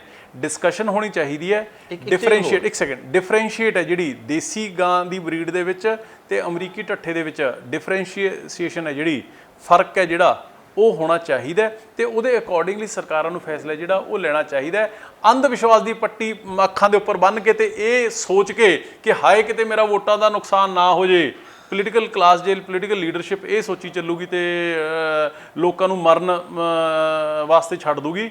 ਇਹ ਮੇਰੀ ਪੋਲਿਟਿਕਸ ਨਹੀਂ ਹੈਗੀ। ਮੈਂ ਇਹਨਾਂ ਗੱਲਾਂ ਇੱਥੇ ਆਉਂਦਾ ਸੀ ਕਿ ਕਾਉਸੈਸ ਹੈ ਜਿਹੜਾ ਉਹ ਲਿਆ ਜਾ ਰਿਹਾ, ਜਾਨਾਂ ਫਿਰ ਵੀ ਜਾ ਰਹੀਆਂ, ਨਾ ਤਾਂ ਗਾਵਾਂ ਸੰਭਾਲੀਆਂ ਜਾ ਰਹੀਆਂ ਨਾ ਜਾਨਾਂ ਸੰਭਾਲੀਆਂ। ਕਾਉਸੈਸ ਬਾਈ ਜੀ 9 ਆਈਟਮਾਂ ਦੇ ਉੱਪਰ ਲਿਆ ਜਾਂਦਾ ਹੈ, ਜਿਹਦੇ ਵਿੱਚ ਬਿਜਲੀ ਤੋਂ ਲੈ ਕੇ ਸ਼ਰਾਬ, 2 ਵੀਲਰ 4 ਵੀਲਰ, ਜਿਹੜੇ ਮੈਰਿਜ ਪੈਲੇਸਿਸ ਨੇ, ਇਹਨਾਂ ਸਾਰਿਆਂ ਦੇ ਉੱਪਰ ਕਾਉਸੈਸ ਹੈ ਜਿਹੜਾ ਉਹ ਲਿਆ ਜਾਂਦਾ ਹੈ। ਤੇ ਜਾਂਦਾ ਕਿੱਥੇ ਆ ਉਹ ਅੱਜ ਤੱਕ ਕਿਸੇ ਨੂੰ ਪਤਾ ਹੀ ਨਹੀਂ ਹੈਗਾ। ਕਾਉਸੈਸ ਇਕੱਠਾ ਕਰਕੇ ਵੀ ਜਿਹੜੀਆਂ 25-25 ਏਕੜ ਦੇ ਵਿੱਚ ਇਹਨਾਂ ਨੇ ਬਣਾਈਆਂ ਸੀਗੀਆਂ ਪਿਛਲੇ ਸਮੇਂ ਦੇ ਵਿੱਚ, ਕਹਿੰਦੇ ਅਸੀਂ 22 ਜ਼ਿਲ੍ਹਿਆਂ ਦੇ ਵਿੱਚੋਂ 20 ਜ਼ਿਲ੍ਹਿਆਂ ਦੇ ਵਿੱਚ ਅਸੀਂ ਕੈਟਲ ਪੌਂਡ ਨੇ ਜਿਹੜੇ ਉਹ ਬਣਾਤੇ, ਕੈਟਲ ਪੌਂਡ ਤਾਂ ਬਣਾਤੇ, ਉਹਨਾਂ ਦੀ ਉਹ 25 ਏਕੜ ਛੱਡਤੇ, 25 ਏਕੜ ਦੇ 'ਚ ਰਹਿ ਸਕਦੇ ਨੇ, ਉਹਨਾਂ ਦਾ ਚਾਰੇ ਦਾ ਇੰਤਜ਼ਾਮ ਕਿੱਥੋਂ ਹੋਊਗਾ? ਉਹ ਅੱਜ ਵੀ ਕਿਸੇ ਨੇ ਨਹੀਂ ਸੋਚਿਆ ਹੈਗਾ। ਉਹ ਪਿੰਡ ਦੀਆਂ ਪੰਚਾਇਤਾਂ ਜਾਂ ਆਸੇ-ਪਾਸੇ ਦੇ ਲੋਕ ਨੇ ਜਿਹੜੇ, ਜਾਂ ਜਿਹੜੀਆਂ NGOs ਨੇ ਉਹਦਾ ਇੰਤਜ਼ਾਮ ਉਹ ਕਰਦੀਆਂ ਫਿਰਦੀਆਂ ਨੇ। ਸੋ ਇਹ ਟੋਟਲ ਮੈਸਅਪ ਹੈ ਜਿਹੜਾ ਇਹਨਾਂ ਨੇ ਕੀਤਾ ਹੋਇਆ। ਮੈਂ ਕਹਿੰਦਾ ਕਾਉਸੈਸ ਲਾ ਕੇ ਵੀ, ਬਾਕੀ ਸਾਰੀਆਂ ਚੀਜ਼ਾਂ ਲਾ ਕੇ ਤੁਸੀਂ ਜਿਹੜੀ 10-15-20% ਦੇਸੀ ਗਾਂ ਵੀ ਹੈਗੀ, ਜੇ ਤੁਸੀਂ ਉਹਨੂੰ ਵੀ ਸੰਭਾਲ ਲਓ ਨਾ ਤੇ ਉਹ ਵੀ ਬਹੁਤ ਵੱਡੀ ਗੱਲ ਹੈ। ਔਰ ਇੱਕ ਹੋਰ ਇਹਦੇ ਵਿੱਚ ਜਿਹੜੀ ਵੱਡੀ ਗੱਲ ਹੈ ਉਹ ਇਹ ਹੈ ਕਿ ਜਦੋਂ ਚੱਕਬੰਦੀ ਹੋਈ ਸੀ ਨਾ ਜੀ, ਜਦੋਂ ਮੁਰੱਬਾਬੰਦੀ ਹੋਈ ਸੀਗੀ, ਉਦੋਂ ਲੱਖਾਂ ਏਕੜ ਪੂਰੇ ਮੁਲਕ ਦੇ ਵਿੱਚ ਆਇਡੈਂਟੀਫਾਈ ਹੋਈ ਸੀਗੀ ਜਿਹੜੀ ਕਿ ਸਿਰਫ ਔਰ ਸਿਰਫ ਗਾਂ ਚਰਾਉਂਦਾ ਵਾਸਤੇ ਜਿਹੜੀ ਉਹਨਾਂ ਵਾਸਤੇ ਰਿਜ਼ਰਵ ਕੀਤੀ ਗਈ ਸੀਗੀ। ਅੱਜ ਉਹਨਾਂ ਦੇ ਉੱਪਰ ਪੋਲੀਟੀਕਲ ਲੋਕਾਂ ਨੇ, ਅੱਜ ਉਹਨਾਂ ਦੇ ਉੱਪਰ ਲੈਂਡ ਮਾਫੀਆਜ਼ ਨੇ ਕਬਜ਼ੇ ਕਰ ਰੱਖੇ ਨੇ। ਨਾ ਸਰਕਾਰ ਉਹ ਛਡਾਉਣ ਵਾਲੇ ਪਾਸੇ ਚੱਲਦੀ ਹੈ, ਨਾ ਸਰਕਾਰ ਕਾਉਸੈਸ ਲੋਕਾਂ ਦੇ ਉੱਪਰ ਲਾ ਕੇ ਗਊਆਂ ਨੂੰ ਬਚਾਉਣ ਦੀ ਤੇ ਲੋਕਾਂ ਦੀ ਜਾਨ ਬਚਾਉਣ ਦੀ ਗੱਲ ਕਰਦੀ ਹੈ, ਨਾ ਸਰਕਾਰ ਇਹਨਾਂ ਦੋਨਾਂ 'ਚ ਡਿਫਰੈਂਸ਼ੀਏਟ ਕਰਕੇ ਕੋਈ ਸਖਤ ਫੈਸਲਾ ਲੈਣ ਦੀ ਗੱਲ ਕਰਦੀ ਹੈ। ਸਰਕਾਰ ਕਰ ਕੀ ਰਹੀ ਹੈ ਮੈਨੂੰ ਤਾਂ ਇਹ ਨਹੀਂ ਸਮਝ ਆ ਰਹੀ ਕਿ। ਸੋ ਇਸ ਕਰਕੇ ਵਾਟ ਆਈ ਮੀਨ ਟੂ ਸੇ ਇਜ਼ ਕਿ ਲੋਕਾਂ ਨੂੰ ਉਹਨਾਂ ਦੇ ਹਾਲ ਦੇ ਉੱਪਰ ਛੱਡ ਕੇ ਜੇ ਸਰਕਾਰਾਂ ਸਰਾਣੇ ਥੱਲੇ ਬਾਂਹ ਦੇ ਕੇ ਸੁੱਤੀਆਂ ਰਹਿਣਗੀਆਂ ਤੇ ਲੋਕਾਂ ਨੂੰ ਮਾਰਨ ਵਾਸਤੇ ਛੱਡਿਆ ਜਾਊਗਾ ਤੇ ਇਹ ਬਿਲਕੁਲ ਗਲਤ ਹੈ। ਸਰਕਾਰ ਆਪਦੀ ਜ਼ਿੰਮੇਵਾਰੀ ਤੋਂ ਭੱਜ ਰਹੀ ਹੈ। ਇਹਦੇ ਬਾਰੇ ਕਿੰਨੀ ਵਾਰੀ ਵਿਧਾਨ ਸਭਾ ਦੇ ਵਿੱਚ ਰੌਲਾ ਪਾ ਚੁੱਕੇ, ਪਰ ਕਿਸੇ ਦੇ ਕੰਨਾਂ ਤੇ ਜੂ ਨਹੀਂ ਸਰਕਦੀ ਹੈਗੀ, ਸਿਰਫ ਇਸ ਗੱਲ ਕਰਕੇ ਕਿ ਹਾਏ ਕਿਤੇ ਸਾਡਾ ਵੋਟਾਂ ਦਾ ਨੁਕਸਾਨ ਨਾ ਹੋ ਜਾਵੇ। ਭਾਈ ਜੇ ਲੋਕ ਬਚਣਗੇ ਤਾਂ ਵੋਟਾਂ ਵੀ ਪੈ ਜਾਣਗੀਆਂ, ਜੇ ਲੋਕ ਹੀ ਨਾ ਬਚੇ ਤੇ ਵੋਟਾਂ ਕਿਤੋਂ ਪਾਓਗੇ? ਜਦੋਂ ਸੈਸ਼ਨ ਸ਼ੁਰੂ ਹੁੰਦਾ ਕੋਈ ਵਿਧਾਨ ਸਭਾ ਦਾ, ਉਦੋਂ ਤਿਆਰੀ ਕਿਹੋ ਜਿਹੀ ਕਰਕੇ ਜਾਂਦੇ? ਦੇਖੋ ਇਸ ਤਰ੍ਹਾਂ ਦਾ ਕਿ ਤਿਆਰੀ ਤਾਂ ਜਿਹੜੇ ਲੋਕਾਂ ਦੇ ਮਸਲੇ ਹੁੰਦੇ ਨੇ ਜਿਹੜੇ ਉਹ ਕਈ ਪੈਂਡਿੰਗ ਪਏ ਹੁੰਦੇ ਨੇ ਪਿਛਲੇ ਸਮਿਆਂ ਤੋਂ, ਕਈ ਮੌਜੂਦਾ ਨਵੇਂ ਆ ਜਾਂਦੇ ਹੁੰਦੇ ਨੇ। ਜਿਹੜਾ ਕੋਈ ਜਿਸ ਤਰੀਕੇ ਦਾ ਮਸਲਾ ਹੁੰਦਾ, ਮਸਲੇ ਤਾਂ ਹਾਲਾਤ ਪੰਜਾਬ ਦੇ ਬਣੇ ਪਏ ਨੇ, ਇੱਟ ਚੱਕੇ ਦੇ ਉੱਪਰ ਮਸਲਾ ਹੈ। ਤੁਸੀਂ ਕਿਸਾਨੀ ਦੀ ਗੱਲ ਕਰ ਲਓ, ਤੁਸੀਂ ਨੌਜਵਾਨਾਂ ਨੂੰ ਰੋਜ਼ਗਾਰ, ਨਰਸ ਪੁੱਛਦੀ ਵਾਟ ਡਸ ਹੀ ਡੂ, ਕੀ ਕਰਦਾ? ਮੇਰਾ ਬ੍ਰਦਰ ਕਹਿੰਦਾ ਹੀ ਇਜ਼ ਏ ਪੋਲੀਟੀਸ਼ੀਅਨ। ਨਰਸ ਉਹ ਇੰਡੀਅਨ ਪੋਲੀਟੀਸ਼ੀਅਨ ਵੈਰੀ ਕਰਪਟ। ਛੜ ਭੱਜ ਰਿਹਾ। 10 ਦਿਨ ਪਹਿਲਾਂ ਸ਼ਾਇਦ ਤੁਸੀਂ ਖਬਰ ਪੜ੍ਹੀ ਹੋਵੇ, ਲੁਧਿਆਣੇ ਦੇ ਜਲੰਧਰ ਦੇ ਜਿਹੜੇ 50 ਇੰਡਸਟਰੀਲਿਸਟ ਨੇ ਉਹ ਜਾ ਕੇ ਯੂਪੀ ਦੇ ਵਿੱਚ ਯੋਗੀ ਆਦਿੱਤਿਆਨਾਥ ਨੂੰ ਮਿਲ ਕੇ ਆਏ ਨੇ ਤੇ ਉਹਨਾਂ ਨੇ ਕਹਿ ਦਿੱਤਾ ਕਿ ਤੁਸੀਂ ਸਾਡੇ ਕੋਲੇ ਆਓ, ਇੰਡਸਟਰੀ ਲਾਓ, 24 ਘੰਟੇ ਤੁਹਾਨੂੰ ਸਾਰੀਆਂ ਪਰਮਿਸ਼ਨ ਜਿਹੜੀਆਂ ਦੇ ਦਾਂਗੇ। ਜੇ ਇੰਡਸਟਰੀ ਵਪਾਰੀ ਇੱਥੋਂ ਚਲਾ ਗਿਆ, ਟੈਕਸਿਸ ਕਿੱਥੋਂ ਆਉਣਗੇ, ਸਟੇਟ ਕਿੱਥੋਂ ਚੱਲੂਗੀ? ਸੋ ਇਹ ਸਾਰੀਆਂ ਚੀਜ਼ਾਂ ਨੇ ਜਿਹੜੇ ਅੱਜ ਪੰਜਾਬ ਦੇ ਮਸਲੇ ਨੇ। ਪਰ ਅਨਫੋਰਚੂਨੇਟਲੀ ਹੁੰਦਾ ਕੀ ਹੈ, ਜਿਹੜੀ ਚੀਜ਼ ਦੀ ਸਾਨੂੰ ਤਕਲੀਫ ਹੈ ਔਰ ਡਿਸਅਪੁਆਇੰਟਮੈਂਟ ਵੀ ਬਹੁਤ ਹੁੰਦੀ ਹੈ, ਪਿਛਲੇ 4.5 ਸਾਲਾਂ ਦੇ ਵਿੱਚ ਵਿਧਾਨ ਸਭਾ ਦਾ ਕਾਨੂੰਨ ਕਹਿੰਦਾ ਹੈ, ਰੂਲ 40A ਹੈ, ਉਹ ਕਹਿੰਦਾ ਹੈ ਕਿ ਘੱਟੋ ਘੱਟ 40 ਸਿਟਿੰਗਸ ਨੇ ਜਿਹੜੀਆਂ ਉਹ 1 ਸਾਲ ਦੇ ਵਿੱਚ ਵਿਧਾਨ ਸਭਾ ਦੀਆਂ ਹੋਣੀਆਂ ਚਾਹੀਦੀਆਂ ਨੇ। ਮਹਿਜ਼ 12, 13, 14 ਤੋਂ ਵੱਧ ਸਿਟਿੰਗਸ ਨੇ ਪੂਰੇ ਸਾਲ ਦੇ ਵਿੱਚ ਹੁੰਦੀਆਂ ਨਹੀਂ ਹੈਗੀਆਂ। ਹੁਣ ਮੌਨਸੂਨ ਸੈਸ਼ਨ ਕਰਨਗੇ, ਇੱਕ ਦਿਨ ਸ਼ਰਧਾਂਜਲੀਆਂ, ਦੂਜੇ ਦਿਨ 2 ਘੰਟੇ ਦਾ ਸੈਸ਼ਨ ਤੇ ਸਮਾਪਤੀ। ਮੈਨੂੰ ਤੁਸੀਂ ਗੱਲ ਦੱਸੋ, 117 ਬੰਦੇ ਨੇ, ਪੌਣੇ 3 ਕਰੋੜ ਜਨਤਾ, ਔਰ ਇਹ 'ਚ ਮੈਂ ਇੱਕ ਚੀਜ਼ ਹੋਰ ਐਡ ਕਰੂੰਗਾ ਤੁਹਾਨੂੰ। ਸਾਡੀ ਸ਼ੁਰੂ ਤੋਂ ਮੰਗ ਇਹ ਰਹੀ ਹੈ ਕਿ ਜ਼ਿਆਦਾ ਨਾ ਸਹੀ, ਘੱਟੋ ਘੱਟ 40 ਦਿਨ ਨੇ ਜਿਹੜੇ ਸਾਲ 'ਚ ਉਹ ਬੈਠਕਾਂ ਹੋਣੀ ਚਾਹੀਦੀਆਂ ਨੇ, ਨੰਬਰ 1। ਨੰਬਰ 2, ਜੇ ਲੋਕ ਸਭਾ, ਰਾਜ ਸਭਾ ਤੇ ਹੋਰ ਸਟੇਟਾਂ ਦੀਆਂ ਬਹੁਤ ਸਾਰੀਆਂ ਜਿਹੜੀਆਂ ਅਸੈਂਬਲੀਜ਼ ਨੇ, ਜੇ ਉਹ ਲਾਈਵ ਟੈਲੀਕਾਸਟ ਕਰ ਸਕਦੀਆਂ ਨੇ ਤੇ ਪੰਜਾਬ ਸਰਕਾਰ ਕਿਉਂ ਨਹੀਂ ਕਰਦੀ ਹੈਗੀ? ਅਜਿਹਾ ਸਾਡੇ ਲੋਕਾਂ ਕੋਲੇ ਵਿਧਾਨ ਸਭਾ ਦੇ ਵਿੱਚ ਕੀ ਹੈ ਵੀ ਜਿਹੜਾ ਅਸੀਂ ਲੁਕੋ ਕੇ ਗੱਲ ਕਰਨੀ ਚਾਹੁੰਦੇ ਹਾਂ? ਲੋਕਾਂ ਦੀ ਵਿਧਾਨ ਸਭਾ ਹੈ, ਲੋਕਾਂ ਦੇ ਟੈਕਸਾਂ ਨਾਲ ਚੱਲਦੀਆਂ, ਲੋਕਾਂ ਦੇ ਮਸਲੇ ਨੇ, ਲੋਕਾਂ ਦੇ ਸੋਲੂਸ਼ਨ ਨੇ, ਲੋਕਾਂ ਦੀ ਜਵਾਬ ਨੇ, ਲੋਕਾਂ ਦੀ ਨੁਮਾਇੰਦੇ। ਲੁਕਾਉਂਦੇ ਪਤਾ ਨਹੀਂ ਕਿਉਂ ਨੇ। ਮੈਂ ਹਾਈ ਕੋਰਟ ਦੇ ਵਿੱਚ ਵੀ ਲਾਇਆ ਸੀ ਕੇਸ। ਹਾਈ ਕੋਰਟ ਦੇ ਵਿੱਚ ਡਬਲ ਬੈਂਚ ਦੇ ਵਿੱਚ AG ਸਾਹਿਬ ਅਤੁਲ ਨੰਦਾ ਜੀ ਦੇ ਕੇ ਆ ਗਏ ਵੀ ਹਾਂਜੀ ਕੋਈ ਗੱਲ ਨਹੀਂ, ਅਸੀਂ ਇਹ ਤੇ ਵਿਚਾਰ ਕਰਾਂਗੇ। ਉਹਨਾਂ ਨੇ ਆਪਣਾ ਸਪੀਕਰ ਸਾਹਿਬ ਦੀ ਡਿਊਟੀ ਲਾਤੀ। ਸਪੀਕਰ ਸਾਹਿਬ ਨੇ ਅੱਜ ਤਕਰੀਬਨ 1.5 ਸਾਲ ਹੋ ਗਿਆ ਇੱਕ ਕਮੇਟੀ ਬਣਾਤੀ ਆਪਦੇ ਕਾਂਗਰਸ ਦੇ ਐਮਐਲਏ ਦੀ ਵੀ ਜੇ ਇਹ ਕੋਈ ਡਿਸਕਸ਼ਨ ਕਰੇ। ਅੱਜ ਮੁੜ ਕੇ ਉਹਦੀ ਮੀਟਿੰਗ ਨਹੀਂ ਹੋਈ ਹੈਗੀ। ਅਰੋੜਾ ਸਾਹਿਬ, ਜਦੋਂ ਪਿਛਲੇ ਸਮੇਂ ਦੇ ਵਿੱਚ ਵਿਧਾਇਕਾਂ ਦੀਆਂ ਤਨਖਾਹਾਂ ਵਧੀਆਂ, ਉਹਨਾਂ ਦਿਨਾਂ 'ਚ ਤਾਂ ਤੁਹਾਡੀ ਪਾਰਟੀ ਵਾਲੇ ਵੀ ਇਹ ਕਹਿੰਦੇ ਸੀ ਕਿ ਅਸੀਂ ਤਨਖਾਹਾਂ ਜਿਹੜੀਆਂ ਵਧੀਆਂ ਇਹ ਨਹੀਂ ਲਵਾਂਗੇ, ਪਰ ਹੁਣ ਜਿਹੜੇ ਅੰਕੜੇ ਆਏ ਨੇ ਇਹਨਾਂ 'ਚ ਤਾਂ ਇਹ ਹੈ ਕਿ ਆਮ ਆਦਮੀ ਪਾਰਟੀ ਖਾਸ ਵੀ ਸਾਰੀ ਸਿਰਫ 3 ਵਿਧਾਇਕਾਂ ਨੂੰ ਛੱਡ ਕੇ ਬਾਕੀ ਜਿਹੜੇ ਉਹਨਾਂ ਦਾ ਇਨਕਮ ਟੈਕਸ ਵੀ ਸਰਕਾਰ ਭਰ ਰਹੀ ਹੈ। ਨਹੀਂ ਦੇਖੋ, ਇਹਦੇ 'ਚ ਫੈਕਟਸ ਇਹ ਨੇ ਕਿ ਪਿਛਲੇ 4.5 ਸਾਲਾਂ ਦੇ ਵਿੱਚ ਵਿਧਾਨ ਸਭਾ ਵੱਲੋਂ ਕਮੇਟੀਆਂ ਬਣੀਆਂ, ਉਹ 'ਚ ਸਾਰੀਆਂ ਪਾਰਟੀਆਂ ਦੇ ਨੁਮਾਇੰਦੇ ਪਾਏ ਗਏ ਤੇ ਮਸਲਾ ਸੀਗਾ ਉਹ ਕਿ ਵਿਧਾਇਕਾਂ ਦੀਆਂ ਤਨਖਾਹਾਂ ਨੇ ਜਿਹੜੀਆਂ ਉਹ ਵਧਣੀਆਂ ਚਾਹੀਦੀਆਂ ਨੇ। ਤੇ ਦੋਨੋਂ ਵਾਰੀ ਮੇਰੇ ਵੱਲੋਂ ਆਮ ਆਦਮੀ ਪਾਰਟੀ ਵੱਲੋਂ ਸਟੈਂਡ ਇਹ ਸੀਗਾ ਕਿ ਜਦੋਂ ਤੱਕ ਲੋਕਾਂ ਦੇ ਮਸਲੇ ਹੱਲ ਨਹੀਂ ਹੋ ਜਾਂਦੇ ਹੈਗੇ, ਪੰਜਾਬ ਦੇ ਦਾ ਖਜ਼ਾਨਾ ਜਿਹੜਾ ਆਪਦੇ ਪੈਰਾਂ ਸਿਰ ਖੜਾ ਨਹੀਂ ਹੋ ਜਾਂਦਾ ਹੈਗਾ, ਉਦੋਂ ਤੱਕ ਇਹ ਨਹੀਂ ਵਧਣੇ ਚਾਹੀਦੇ ਹੈਗੇ। ਇਹ ਗਲਤ ਹੈ, ਜਿਹਦੀ ਵਜ੍ਹਾ ਕਰਕੇ ਉਹ ਰੁਕ ਵੀ ਗਿਆ, ਨੰਬਰ 1। ਨੰਬਰ 2, ਸੰਡੇ ਨੂੰ ਯਾਨੀ ਕਿ ਅੱਜ ਤੋਂ 3 ਦਿਨ ਪਹਿਲਾਂ ਅਸੀਂ ਦਿੱਲੀ ਅਰਵਿੰਦ ਕੇਜਰੀਵਾਲ ਜੀ ਨੇ ਬੁਲਾਇਆ ਹੋਇਆ ਸੀ ਕਿ ਸਾਨੂੰ ਉੱਥੇ ਪਤਾ ਲੱਗਿਆ, ਸੋਸ਼ਲ ਮੀਡੀਆ ਤੇ ਖਬਰ ਆਈ ਕਿ ਇੱਕ ਲਿਸਟ ਆਈ ਹੈ ਆਰਟੀ ਤਹਿਤ, ਜਿਹਦੇ ਤਹਿਤ 93 ਐਮਐਲਏ ਜੀ ਸਾਰੀਆਂ ਪਾਰਟੀਆਂ ਦੀ ਨੇ, ਉਹਨਾਂ ਦੇ ਜਿਹੜਾ ਤਨਖਾਹ ਦੇ ਉੱਪਰ ਇਨਕਮ ਟੈਕਸ ਬਣਦਾ ਹੈ ਉਹ ਪੰਜਾਬ ਸਰਕਾਰ ਪੇ ਕਰਦੀ ਹੈ। ਤੇ ਉਹ ਸਾਨੂੰ ਕਿਸੇ ਨੂੰ ਵੀ ਅੰਦਾਜ਼ਾ ਨਹੀਂ ਸੀਗਾ ਉਸ ਚੀਜ਼ ਦਾ। ਮੈਂ ਦਿੱਲੀੋਂ ਕੱਲ ਚੰਡੀਗੜ੍ਹ ਆਇਆ ਤੇ ਕੱਲ ਆਉਣ ਸਾਰ ਅੰਦਾਜ਼ਾ ਨਹੀਂ ਸੀ ਜਾਂ ਚੇਤਾ ਹੀ ਨਹੀਂ ਰੱਖਿਆ? ਨਹੀਂ, ਕਿਸੇ ਨੇ ਦੱਸਿਆ ਨਹੀਂ ਹੈਗਾ ਜੀ। ਪਤਾ ਤਾਂ ਹੀ ਲੱਗੂਗਾ ਨਾ। ਇਹ ਪਿਰਤਾਂ ਜਿਹੜੀਆਂ ਗਲਤ ਪਿਰਤਾਂ ਨੇ ਇਹ ਪਿਛਲੀਆਂ ਸਰਕਾਰਾਂ ਵੇਲੇ ਦੀਆਂ ਪਈਆਂ ਆਉਂਦੀਆਂ ਨੇ। ਪਰ ਕੈਪਟਨ ਹੋਰਾਂ ਨੇ ਉਹ ਕਿਹਾ ਸੀ ਨਾ ਰੋਕਣ ਵਾਸਤੇ। ਨਹੀਂ, ਕਿਸੇ ਨੇ ਨਹੀਂ ਕਿਹਾ ਹੈਗਾ। ਉਹਨਾਂ ਨੇ ਮੰਤਰੀਆਂ ਨੂੰ ਕਿਹਾ ਸੀ। ਉਹਨਾਂ ਨੇ ਮੰਤਰੀਆਂ ਨੂੰ ਕਿਹਾ ਸੀਗਾ, ਮੰਤਰੀਆਂ ਨੇ ਤਾਂ ਕੈਬਨਿਟ ਦੇ ਵਿੱਚ ਫੈਸਲਾ ਕਰ ਲਿਆ। ਐਮਐਲਏ ਤਾਂ ਕਦੇ ਗੱਲ ਹੀ ਨਹੀਂ ਹੋਏਗੀ, ਨਾ ਵਰਬਲੀ, ਨਾ ਸਾਨੂੰ ਕਦੇ ਕੋਈ ਚਿੱਠੀ ਪੱਤਰ ਇਸ ਸੰਬੰਧ ਦੇ ਵਿੱਚ ਆਇਆ। ਤੇ ਜਦੋਂ ਪਰਸੋਂ ਧਿਆਨ ਦੇ ਵਿੱਚ ਆਇਆ, ਕੱਲ ਜਾ ਕੇ ਮੈਂ ਸਪੀਕਰ ਸਾਹਿਬ ਨੂੰ ਚਿੱਠੀ ਲਿਖ ਕੇ ਦੇ ਕੇ ਆਇਆ ਕਿ ਜਦੋਂ ਅਸੀਂ ਆਪਦੇ ਬਾਕੀ ਵਪਾਰਾਂ ਕਾਰੋਬਾਰਾਂ ਦਾ ਟੈਕਸ ਹੈ ਜਿਹੜਾ ਉਹ ਦੇ ਸਕਦੇ ਹਾਂ ਤੇ ਪੰਜਾਬ ਆਲਰੇਡੀ 3 ਲੱਖ ਕਰੋੜ ਦਾ ਕਰਜ਼ਾ ਹੀ ਹੋਇਆ ਪਿਆ ਤੇ ਇਹ ਇਨਕਮ ਟੈਕਸ ਹੈ ਜਿਹੜਾ ਇਹ ਫੈਸਿਲਿਟੀ ਮੈਂ ਸਰੈਂਡਰ ਕਰਕੇ ਆਇਆ। ਔਰ ਨਾਲ ਹੀ ਮੈਂ ਇਹ ਵੀ ਬੇਨਤੀ ਕੀਤੀ ਹੈ ਕਿ ਆਉਣ ਵਾਲੇ ਵਿਧਾਨ ਸਭਾ ਸੈਸ਼ਨ ਦੇ ਵਿੱਚ ਇਹਦੇ ਬਾਰੇ ਵੀ ਡਿਸਕਸ਼ਨ ਹੋਣੀ ਚਾਹੀਦੀ ਹੈ, ਇਹ ਵਾਪਸ ਲਿਆ ਜਾਣਾ ਚਾਹੀਦਾ, ਕਿਉਂਕਿ ਜਦੋਂ ਹਰੇਕ ਬੰਦਾ ਆਪਦਾ ਟੈਕਸ ਆਪ ਭਰਦਾ ਹੈ। ਇਨਕਮ ਟੈਕਸ ਸੁਣੋ, ਜਿਹੜੀ ਰਿਡਿਊਸ ਵਾਲੀ ਗੱਲ ਸੀਗੀ ਕਿ ਪੇਮੈਂਟ ਹੈ ਉਦੋਂ ਵਧਾਈ ਸੀਗੀ, ਉਦੋਂ ਵੀ ਤੁਸੀਂ ਆਖਿਆ ਸੀ ਕਿ ਨਹੀਂ ਵਧਣੀ ਚਾਹੀਦੀ। ਨਹੀਂ, ਉਹ ਤਾਂ ਮੈਂ ਆਲਰੇਡੀ ਪਹਿਲਾਂ 2-3 ਵਾਰੀ ਨਾ ਜੀ ਉਹਦਾ ਵਾਅਦਾ ਲਿਆ ਕਿ ਨਹੀਂ ਲਿਆ ਤੁਸੀਂ? ਨਹੀਂ, ਕਿਹੜੀ ਵਾਅਦਾ? ਜਦੋਂ ਇਹ ਜਿਹੜੇ ਭੱਤੇ ਵਗੈਰਾ ਮਿਲਦੇ ਨੇ ਤੁਹਾਨੂੰ ਵਿਧਾਇਕਾਂ ਨੂੰ, ਸੁਣੋ, ਪਿਛਲੇ 4.5 ਸਾਲਾਂ ਜਦੋਂ ਦੇ ਅਸੀਂ ਐਮਐਲਏ ਬਣੇ ਆ, ਅਸੀਂ ਫਸਟ ਟਾਈਮਰ ਐਮਐਲਏ ਆ, ਪਤਾ ਨਹੀਂ ਸੀਗਾ ਇਸ ਚੀਜ਼ ਦਾ, ਜਿਹਦੀ ਵਜ੍ਹਾ ਕਰਕੇ ਇਹ ਹੋਇਆ।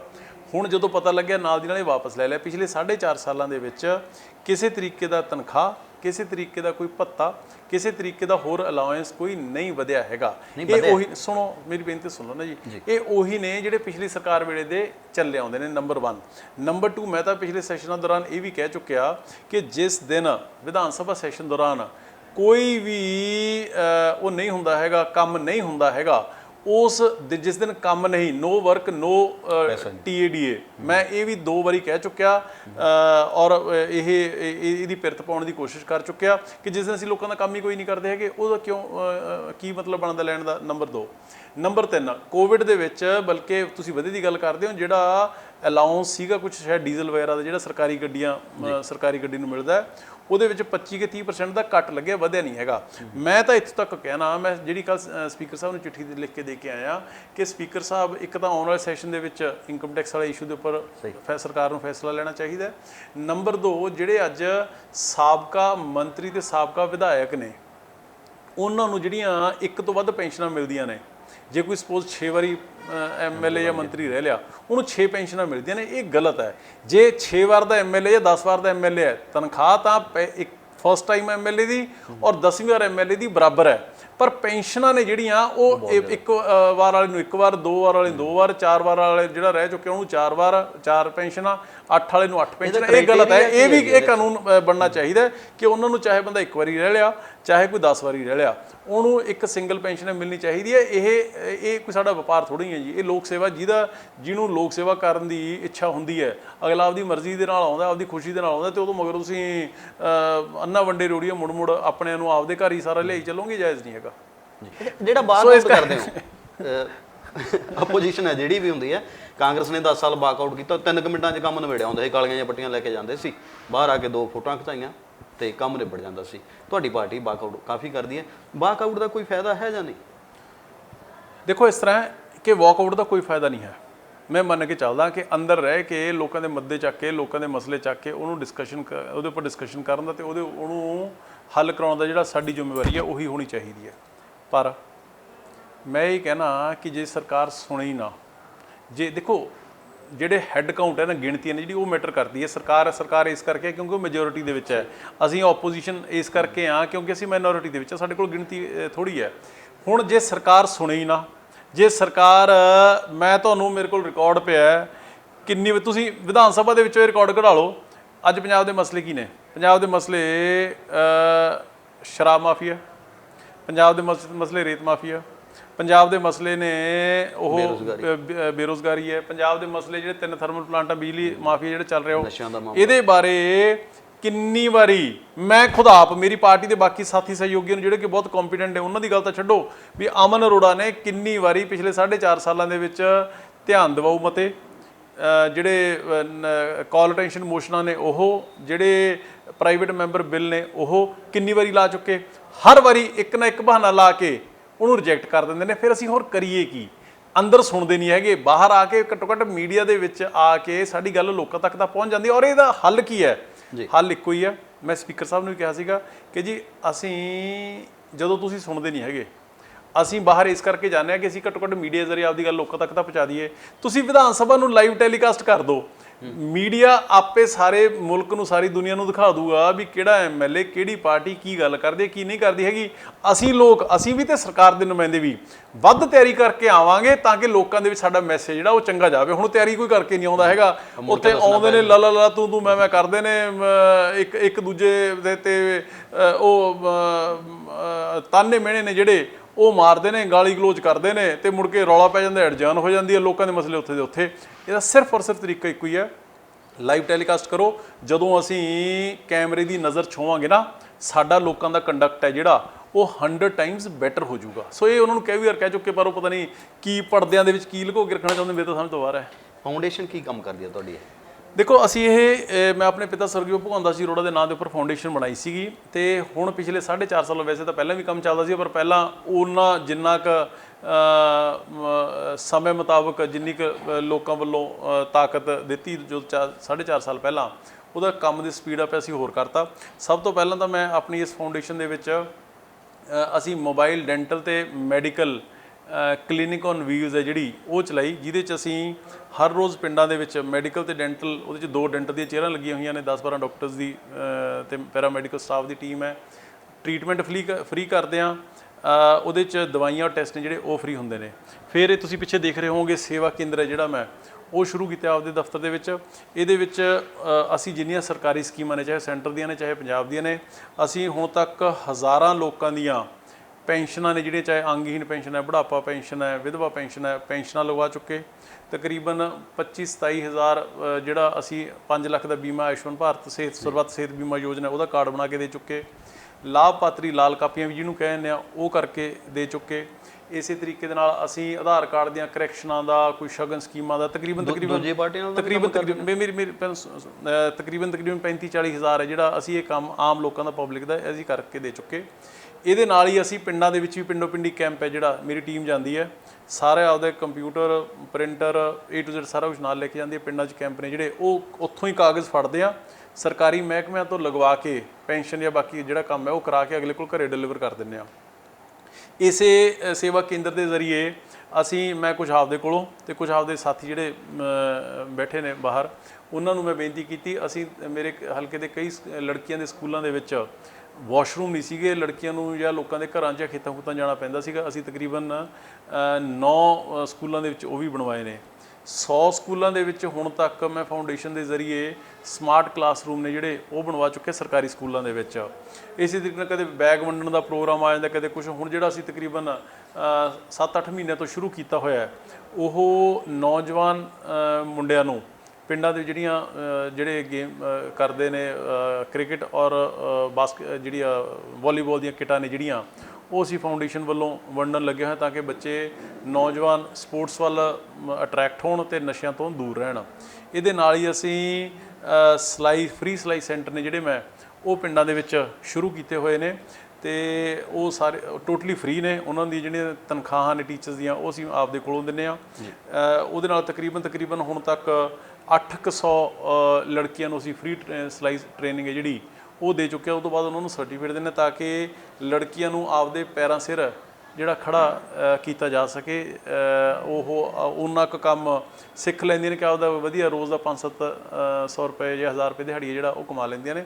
ਸੋ ਇਹ ਕੰਮ ਨੇ ਜਿਹੜੇ ਇਹ ਮੈਂ ਸਮਝਦਾ ਕਿ ਆਪਦੀ ਸਮਾਜਿਕ ਜ਼ਿੰਮੇਵਾਰੀ ਸਮਝਦਾ ਹੋਇਆ ਮੈਂ ਕਰਨ ਲੱਗਿਆ ਹੋਇਆ। ਅਤੇ ਮੈਨੂੰ ਇਸ ਗੱਲ ਦੀ ਰਾਜਨੀਤੀ ਬਿਆਨਬਾਜ਼ੀਆਂ ਕਰਕੇ ਜਾਂ ਚਿੱਕੜ ਛਾਲੀ ਕਰਕੇ ਜਾਂ ਬਾਹਲੀਆਂ ਵੱਡੀਆਂ ਰੈਲੀਆਂ ਕਰਕੇ ਮੈਨੂੰ ਉਨੀ ਖੁਸ਼ੀ ਨਹੀਂ ਮਿਲਦੀ ਹੈਗੀ ਜਿੰਨਾ ਮੈਨੂੰ ਆਹ ਕੰਮ ਕਰਕੇ ਮਿਲਦੀ ਹੈ। ਜਦੋਂ ਕੋਈ ਬਜ਼ੁਰਗ ਮਾਈ 80-85 ਸਾਲ ਦੀ ਆ ਕੇ ਸਿਰ ਤੇ ਹੱਥ ਫੇਰਦੀ ਹੈ ਨਾ ਸਿੱਧੂ ਸਾਹਿਬ ਕਿ ਪੁੱਤ ਮੈਂ 4 ਵਾਰੀ ਕੋਸ਼ਿਸ਼ ਕਰ ਲਈ ਸੀਗੀ, ਮੇਰੀ ਪੈਨਸ਼ਨ ਨਹੀਂ ਲੱਗੀ ਹੈਗੀ, ਤੂੰ ਮੇਰੀ ਪੈਨਸ਼ਨ ਲਵਾਤੀ।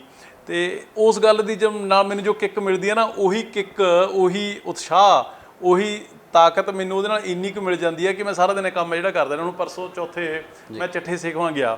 ਇੱਕ 12 ਸਾਲ ਦੀ ਬੱਚੀ ਹੈ ਸਾਹਿਬਜੀਤ ਕੌਰ, ਉਹਨੇ ਮੈਨੂੰ ਆਹ ਸਿਲਾਈ ਸੈਂਟਰ 'ਚ 12 ਸਾਲ ਦੀ ਹੈ, ਸਕੂਲ ਚੱਲ ਨਹੀਂ ਰਹੇ ਹੈਗੇ, ਘਰੇ ਸੀਗੀ, ਉਹਨੇ ਨਾਲ ਆਉਣਾ ਸ਼ੁਰੂ ਕਰਤਾ ਸਿਲਾਈ ਸੈਂਟਰ 'ਚ। ਉਹਨੇ ਮੈਨੂੰ ਮਾਸਕ ਬਣਾ ਕੇ ਗਿਫਟ ਕੀਤਾ। ਮੈਨੂੰ ਇੰਨੀ ਖੁਸ਼ੀ ਹੋਈ ਨਾ, ਮੈਂ ਕਿਹਾ ਵੀ ਹੋਰ ਕੁਝ ਨਹੀਂ, ਦੇਖੋ ਬੱਚਾ ਘੱਟੋ ਘੱਟ ਸਿੱਖ ਹੀ ਰਿਹਾ। ਹੁਣ ਆਪਾਂ ਸਿਰਫ ਔਰ ਸਿਰਫ ਕਹੀ ਚੱਲੀਏ ਵੀ ਸਰਕਾਰ ਨੌਕਰੀ ਦੇਵੇ, ਦੇਖੋ ਸਰਕਾਰਾਂ ਦੀ ਜ਼ਿੰਮੇਵਾਰੀ ਬਣਦੀ ਹੈ, ਪਰ ਜੇ ਆਪਾਂ ਕਹੀਏ ਵੀ ਸਾਰੀ ਸਟੇਟ ਨੂੰ ਸਰਕਾਰ ਨੌਕਰੀ ਦੇ ਉਹ ਪੋਸੀਬਲ ਨਹੀਂ ਹੈਗਾ। ਚਾਹੇ ਲੜਕਾ ਹੈ, ਲੜਕੀ, ਹਰੇਕ ਨੌਜਵਾਨ ਹੈ ਜਿਹੜਾ ਉਹ ਸਰਕਾਰੀ, ਅਰਧ ਸਰਕਾਰੀ, ਗੈਰ ਸਰਕਾਰੀ, ਪ੍ਰਾਈਵੇਟ ਤੌਰ ਦੇ ਉੱਪਰ ਆਪਦੇ ਪੈਰਾਂ ਸਿਰ ਖੜਾ ਹੋ ਸਕੇ।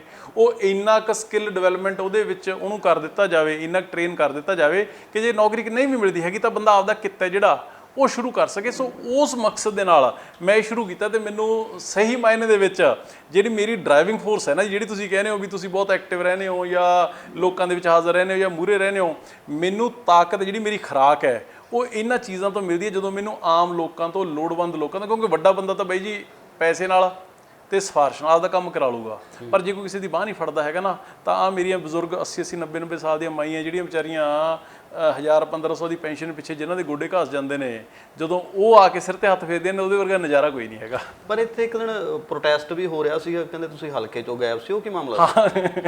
ਉਹ ਬੜਾ ਇੰਟਰਸਟਿੰਗ ਕੰਮ ਸੀਗਾ ਜੀ।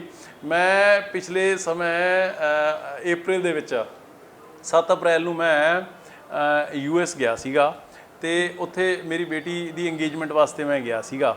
ਅਤੇ ਉਹ ਜਦੋਂ ਗਿਆ ਤਾਂ 20-25 ਦਿਨਾਂ ਲਈ ਸੀਗਾ। ਜਦੋਂ ਇੰਗੇਜਮੈਂਟ ਵਗੈਰਾ ਤੋਂ ਪ੍ਰੋਗਰਾਮ, ਪਰਿਵਾਰਕ ਜ਼ਿੰਮੇਵਾਰੀਆਂ ਤੋਂ ਵਿਹਲੇ ਹੋਏ, ਉਦੋਂ ਕਰੋਨਾ, ਜਦੋਂ ਮੈਂ ਗਿਆ ਸੀਗਾ ਉਦੋਂ ਕਰੋਨਾ ਦਾ ਨਾਂ ਨਿਸ਼ਾਨ ਵੀ ਨਹੀਂ ਸੀਗਾ। ਉਹ ਇੰਨਾ ਕੁ ਕਰੋਨਾ ਵੱਧ ਗਿਆ ਇੱਥੇ ਕਿ ਲੋਕਡਾਊਨ ਹੋ ਗਿਆ, ਔਰ ਜਿਹੜੀਆਂ ਫਲਾਈਟਾਂ ਸੀ, ਇੰਟਰਨੈਸ਼ਨਲ ਫਲਾਈਟ ਸੀ ਜਿਹੜੀਆਂ, ਉਹ ਬੰਦ ਹੋ ਗਈਆਂ। ਉਹ ਫਲਾਈਟਾਂ ਬੰਦ ਹੋਣ ਕਰਕੇ ਤਕਰੀਬਨ ਮਹੀਨਾ ਕੁ ਮੇਰਾ ਫਾਲਤੂ ਉੱਥੇ ਹੋਰ ਲੱਗ ਗਿਆ। ਹੁਣ ਅਮਰੀਕਾ ਤੋਂ ਤੁਰ ਕੇ ਤਾਂ ਆ ਨਹੀਂ ਸੀ ਸਕਦਾ। ਉਹ ਜਿਹੜੇ ਜਿੰਨਾ ਕੋਲ ਹੋਰ ਮੇਰੇ ਖਿਲਾਫ ਕੁਝ ਬੋਲਣ ਨੂੰ ਸੀਗਾ ਨਹੀਂ, ਅਤੇ ਨਾ ਹੀ ਕਦੇ ਪ੍ਰਮਾਤਮਾ ਉਹਨਾਂ ਨੂੰ ਕਿਸੇ ਜਿਹਾ ਮੌਕਾ ਦੇਵੇ ਕਿ ਲੋਕ ਮੈਨੂੰ ਆਪਦੀ ਕਚਹਿਰੀ ਦੇ ਵਿੱਚ ਖੜਾ ਕਰਕੇ ਮੈਨੂੰ ਸਵਾਲ ਕਰਨ। ਜਿਨ੍ਹਾਂ ਕੋਲ ਹੋਰ ਕੁਝ ਨਹੀਂ ਸੀਗਾ ਮੇਰੇ ਖਿਲਾਫ ਬੋਲਣ ਨੂੰ, ਅਤੇ ਆਪਦੀ ਰਾਜਨੀਤੀ ਚਮਕਾਉਣੀ ਸੀਗੀ ਜਿਨ੍ਹਾਂ ਨੇ, ਉਹ 5-7 ਦਿਨ ਰੌਲਾ ਪਾਈ ਗਏ, ਕਿਸੇ ਨੂੰ ਕੋਈ ਲਾਪਤਾ ਕਿਹਾ ਕਰੇ, ਕੋਈ ਗੁੰਮਸ਼ੁਦਾ ਕਿਹਾ ਕਰੇ। ਮੈਂ ਕਿਹਾ ਚੰਗਾ ਭਾਈ ਲਾ ਲਓ, ਤੁਹਾਡਾ ਧੰਨਵਾਦ, ਮੇਰੀ ਗੈਰ ਹਾਜ਼ਰੀ 'ਚ ਮੇਰੀ ਹਾਜ਼ਰੀ ਲਵਾਈ ਜਾਂਦੇ ਹੋ ਤੁਸੀਂ। ਹੁਣ ਜਿਨ੍ਹਾਂ ਨੂੰ ਇਹ ਨਹੀਂ ਪਤਾ ਹੈਗਾ ਵੀ ਅਮਨ ਦੀ ਜਨਮ ਭੂਮੀ ਵੀ ਸੁਨਾਮ ਹੈ ਅਤੇ ਕਰਮ ਭੂਮੀ ਵੀ ਸੁਨਾਮ ਹੈ। ਅਮਨ ਜਦੋਂ ਬਾਊ ਜੀ ਮੇਰੇ ਫਾਦਰ ਸਾਹਿਬ ਚਲਾਣਾ ਕਰ ਗਏ 2000 ਦੇ ਵਿੱਚ, ਅਤੇ ਉਹਨਾਂ ਤੋਂ ਬਾਅਦ ਮੈਨੂੰ 17 ਸਾਲ ਲੱਗ ਗਏ ਇਸ ਮੁਕਾਮ 'ਤੇ ਪਹੁੰਚਣ ਦੇ ਲਈ। ਅਤੇ ਇਹਨਾਂ 17 ਸਾਲਾਂ 'ਚ ਬਹੁਤ ਔਖਾਈ ਸਿਖਾਈ ਹੈ ਜਿਹੜੀ ਅਮਨ ਨੇ। ਅਮਨ ਸੁਨਾਮ 'ਚੋਂ ਉਦੋਂ ਕਦੇ ਗੁੰਮਸ਼ੁਦਾ ਨਹੀਂ ਹੋਇਆ, ਕਦੇ ਲਾਪਤਾ ਨਹੀਂ ਹੋਇਆ। ਅਤੇ ਹੁਣ ਐਡਾ ਵੱਡਾ ਮੈਂਡੇਟ, ਇੰਨਾ ਵੱਡਾ ਪਿਆਰ ਸਤਿਕਾਰ ਲੈ ਕੇ ਹੁਣ ਅਮਨ ਲਾਪਤਾ ਹੋਊਗਾ। ਪਰ ਚਲੋ ਜਿਨ੍ਹਾਂ ਨੇ ਹਰੇਕ ਬੰਦੇ ਦੀ ਕਹਿੰਦੇ ਸੀ ਵੀ 5 ਉਂਗਲਾਂ ਵੀ ਇੱਕ ਬਰਾਬਰ ਹੁੰਦੇ, ਹਰੇਕ ਬੰਦੇ ਨੇ ਆਪਦੀ ਸਮਝ ਮੁਤਾਬਕ ਕੰਮ ਕਰਨਾ ਹੈ, ਉਹ ਆਪਦੀ ਰਾਜਨੀਤੀ ਕਰੀ ਜਾਂਦੇ ਨੇ। ਮੈਨੂੰ ਉਹਨਾਂ ਚੀਜ਼ਾਂ ਨਾਲ ਫਰਕ ਕੋਈ ਨਹੀਂ ਪੈਂਦਾ ਹੈਗਾ। ਤੁਹਾਡੇ ਸ਼ਹਿਰ ਦੇ ਵਿੱਚ ਕਾਲਜ ਦੇ ਵਿੱਚ ਸ਼ਹੀਦ ਊਧਮ ਸਿੰਘ ਦੀਆਂ ਅਸਥੀਆਂ ਪਈਆਂ ਨੇ ਹਲੇ ਵੀ ਜੀ? ਉਹ ਉਵੇਂ ਹੀ ਪਈਆਂ ਜਾਂ ਉਹਨਾਂ ਨੂੰ ਤਾਰ ਦਿੱਤਾ ਗਿਆ? ਨਹੀਂ, ਦੇਖੋ ਇਹ ਨਾ ਜੀ ਕਾਫੀ ਦੇਰ ਤੋਂ ਇਹ ਇਸ਼ੂ ਹੈ ਜਿਹੜਾ ਪੈਂਡਿੰਗ ਪਿਆ। ਅਤੇ ਹੁਣ ਮਿਊਜ਼ੀਅਮ ਹੈ ਜਿਹੜਾ ਉਹ ਪਿੱਛੇ ਜੇ ਬਣਾਇਆ, ਅਤੇ ਉਹਦੇ ਵਿੱਚ ਜਿਹੜਾ ਪਿਸਤੌਲ ਵਗੈਰਾ ਲੈ ਕੇ ਆਉਣ ਦੀ ਜਿਹੜੀ ਗੱਲ ਹੈ ਉਹ ਵੀ ਕੀਤੀ ਹੈ ਕਿ ਇੱਥੇ ਲੈ ਕੇ ਆਇਆ ਜਾਏਗਾ। ਮੈਂ ਸਮਝਦਾ ਕਿ ਸ਼ਹੀਦਾਂ ਦਾ ਜਿਹੜਾ ਜਿੰਨਾ ਮਾਣ ਸਨਮਾਨ ਹੋਣਾ ਚਾਹੀਦਾ ਉਹ ਹੋਇਆ ਨਹੀਂ ਹੈਗਾ। ਸ਼ਹੀਦ ਊਧਮ ਸਿੰਘ ਜੀ ਹੋਣਾ ਨੇ ਤਕਰੀਬਨ 2 ਸਦੀਆਂ ਦੋ ਦਹਾਕੇ ਨੇ ਜਿਹੜੇ ਉਹ ਅੱਗੇ ਜਿਹੜੀ ਆਪਦੇ ਦਿਲ ਦੇ ਵਿੱਚ ਬਲਦੀ ਰੱਖੀ। ਤੇ ਅੱਜ ਵੀ ਉਹਨਾਂ ਦੇ ਨਾਂ ਤੇ ਸਿਆਸਤਾਂ ਜ਼ਰੂਰ ਹੁੰਦੀਆਂ ਨੇ, ਪਰ ਮੈਂ ਸਮਝਦਾ ਕਿ ਸੁਨਾਮ ਵਾਸਤੇ ਤਾਂ ਕੋਈ ਵੀ ਪਾਰਟੀ ਜਿੰਨਾ ਮਰਜ਼ੀ ਕਰ ਲੇ ਉਹਨਾਂ ਥੋੜਾ ਹੈ। ਨਹੀਂ, ਪਰ ਗੱਲ ਜਿਹੜੀ ਮੈਂ ਪੁੱਛੀ ਸੀ ਵੀ ਉਹਦਾ ਕੀ ਹੋਣਾ ਚਾਹੀਦਾ ਤੁਹਾਡੇ ਮੁਤਾਬਕ? ਅਸਥੀਆਂ ਜੇ ਪਈਆਂ ਤਾਂ ਉੱਥੇ ਨਹੀਂ, ਦੇਖੋ ਇਹਦੇ ਵਿੱਚ ਮੈਂ ਤਾਂ ਇਹੀ ਕਹੂੰਗਾ ਕਿ ਇਹਦੇ ਵਿੱਚ ਮੇਰੇ ਕਹਿਣ ਦਾ ਜਾਂ ਤੁਹਾਡੇ ਕਹਿਣ ਦਾ ਕੋਈ ਰੈਲੇਵੈਂਸ ਨਹੀਂ ਹੈਗੀ। ਇਹ ਤਾਂ ਜਿਹੜੇ ਉਹਨਾਂ ਦੇ ਵਾਰਸ ਨੇ, ਜਿਹੜੇ ਉਹਨਾਂ ਦੀ ਸੋਚ ਨਾਲ, ਜਿਨ੍ਹਾਂ ਨੇ ਉਹਨਾਂ ਦੇ ਉੱਪਰ ਕਿਤਾਬਾਂ ਲਿਖੀਆਂ ਨੇ, ਜਿਨ੍ਹਾਂ ਨੇ ਉਹਨਾਂ ਦੇ ਉੱਪਰ ਰਿਸਰਚ ਕੀਤੀ ਹੈ, ਉਹਨਾਂ ਤੋਂ ਪੁੱਛਿਆ ਜਾਣਾ ਚਾਹੀਦਾ, ਕਿਉਂਕਿ ਇਮੋਸ਼ਨਲੀ ਤਾਂ ਉਹ ਅਟੈਚਡ ਨੇ। ਸਾਡੇ ਵਰਗੇ ਪੋਲੀਟੀਕਲ ਲੋਕ ਨੇ ਜਿਹੜੇ, ਉਹਨਾਂ ਦੀ ਅਸੀਂ ਠੀਕ ਹੈ ਅੱਗੇ ਹੋ ਕੇ ਫੋਟੋ ਤਾਂ ਖਿਚਾ ਲੈਂਦੇ ਹਾਂ, ਪਰ ਜੇ ਇਮੋਸ਼ਨਲੀ ਰੈਲੇਵੈਂਸ ਕਿਸੇ ਚੀਜ਼ ਦੀ ਹੈ, ਮਹੱਤਤਾ ਹੈ, ਤਾਂ ਉਹਨਾਂ ਦੇ ਪਰਿਵਾਰ ਦੀ ਹੈ, ਜਿਨ੍ਹਾਂ ਨੇ ਉਹਨਾਂ ਦੇ ਉੱਪਰ ਲੰਬੀਆਂ ਰਿਸਰਚਾਂ ਕੀਤੀਆਂ ਨੇ, ਉਹਨਾਂ ਦੀ ਸੋਚ ਨੂੰ ਜਿਉਂਦਾ ਰੱਖਣ ਦੀ ਕੋਸ਼ਿਸ਼ ਕੀਤੀ ਹੈ। ਇਹ ਉਹਨਾਂ ਤੋਂ ਪੁੱਛਿਆ ਜਾਵੇ ਤਾਂ ਆਈ ਥਿੰਕ ਬੈਟਰ ਹੈ, ਕਿਉਂਕਿ ਮੈਂ ਅੱਜ ਕੁਝ ਵੀ ਕਹੂੰਗਾ, ਦੂਜੀ ਪੋਲੀਟੀਕਲ ਪਾਰਟੀ ਕੋਈ ਨਹੀਂ ਐ ਕਰਨਾ ਹੈ, ਤੀਜੀ ਕਹੂਗੀ ਐ ਨਹੀਂ ਐ ਕਰਨਾ ਹੈ। ਸੋ ਇਸ ਕਰਕੇ ਇਸ ਕੰਮ ਦੇ ਵਿੱਚ ਔਰ ਸ਼ਹੀਦ ਨੇ ਜਿਹੜੇ, ਉਹ ਕਿਸੇ ਇੱਕ ਪਾਰਟੀ ਦੇ ਨਹੀਂ ਹੁੰਦੇ ਹੈਗੇ, ਜੋ ਤਾਂ ਦੇਸ਼ ਦਾ ਸਰਮਾਇਆ ਹੁੰਦੇ ਨੇ ਜੀ। ਰਾਜਨੀਤੀ 'ਚ ਆ ਕੇ ਖੱਟਿਆ ਕੀ ਤੇ ਗਮਾ ਕੀ ਲਿਆ? ਬੜਾ ਮੁਸ਼ਕਿਲ ਸਵਾਲ ਹੈ ਜੀ, ਪਰ ਮੈਂ ਸਮਝਦਾ ਕਿ ਗਵਾਇਆ ਤਾਂ ਜਿਹੜੀ ਆਪਦੀ ਫੈਮਿਲੀ ਲਾਈਫ ਦਾ ਟਾਈਮ ਹੈ, ਉਹ ਗਵਾਇਆ ਜਿਹੜਾ ਆਪਦੇ ਬਿਜ਼ਨਸ ਨੂੰ ਟਾਈਮ ਦੇ ਸਕਦਾ ਸੀਗਾ ਬੰਦਾ, ਆਪਦੇ ਆਪ ਨੂੰ ਟਾਈਮ। ਇੱਕ ਗੱਲ ਦੱਸੋ ਚੱਲਦੇ ਚੱਲਦੇ, ਕਦੇ ਝੋਲਾ ਫੜ ਕੇ ਸਬਜ਼ੀ ਖਰੀਦਣ ਗਏ ਹੋ? ਯਾਦ ਹੈ ਕਦੇ? ਨਹੀਂ, ਮੈਂ ਨਹੀਂ, ਨਾ ਹੀ ਐ ਕਦੇ ਯਾਦ ਹੈ ਤੇ ਨਾ ਹੀ ਕਦੇ ਗਿਆ। ਹਾਂ, ਛੋਟੇ ਹੁੰਦੇ ਕਦੇ ਮੈਂ ਤੇ ਵੱਡਾ ਬ੍ਰਦਰ ਜਾਂ ਮੰਮੀ ਨਾਲ ਕਦੇ ਗਏ ਹੋਈਏ ਤਾਂ ਅਲੱਗ ਗੱਲ ਹੈ, ਪਰ ਸੱਚੀ ਦੱਸਾਂ ਮੈਂ ਨਹੀਂ ਕੋਈ ਇਸ ਤਰੀਕੇ ਦਾ ਯਾਦ ਕਿ ਕਦੇ ਗਿਆ ਹੋਊਗਾ।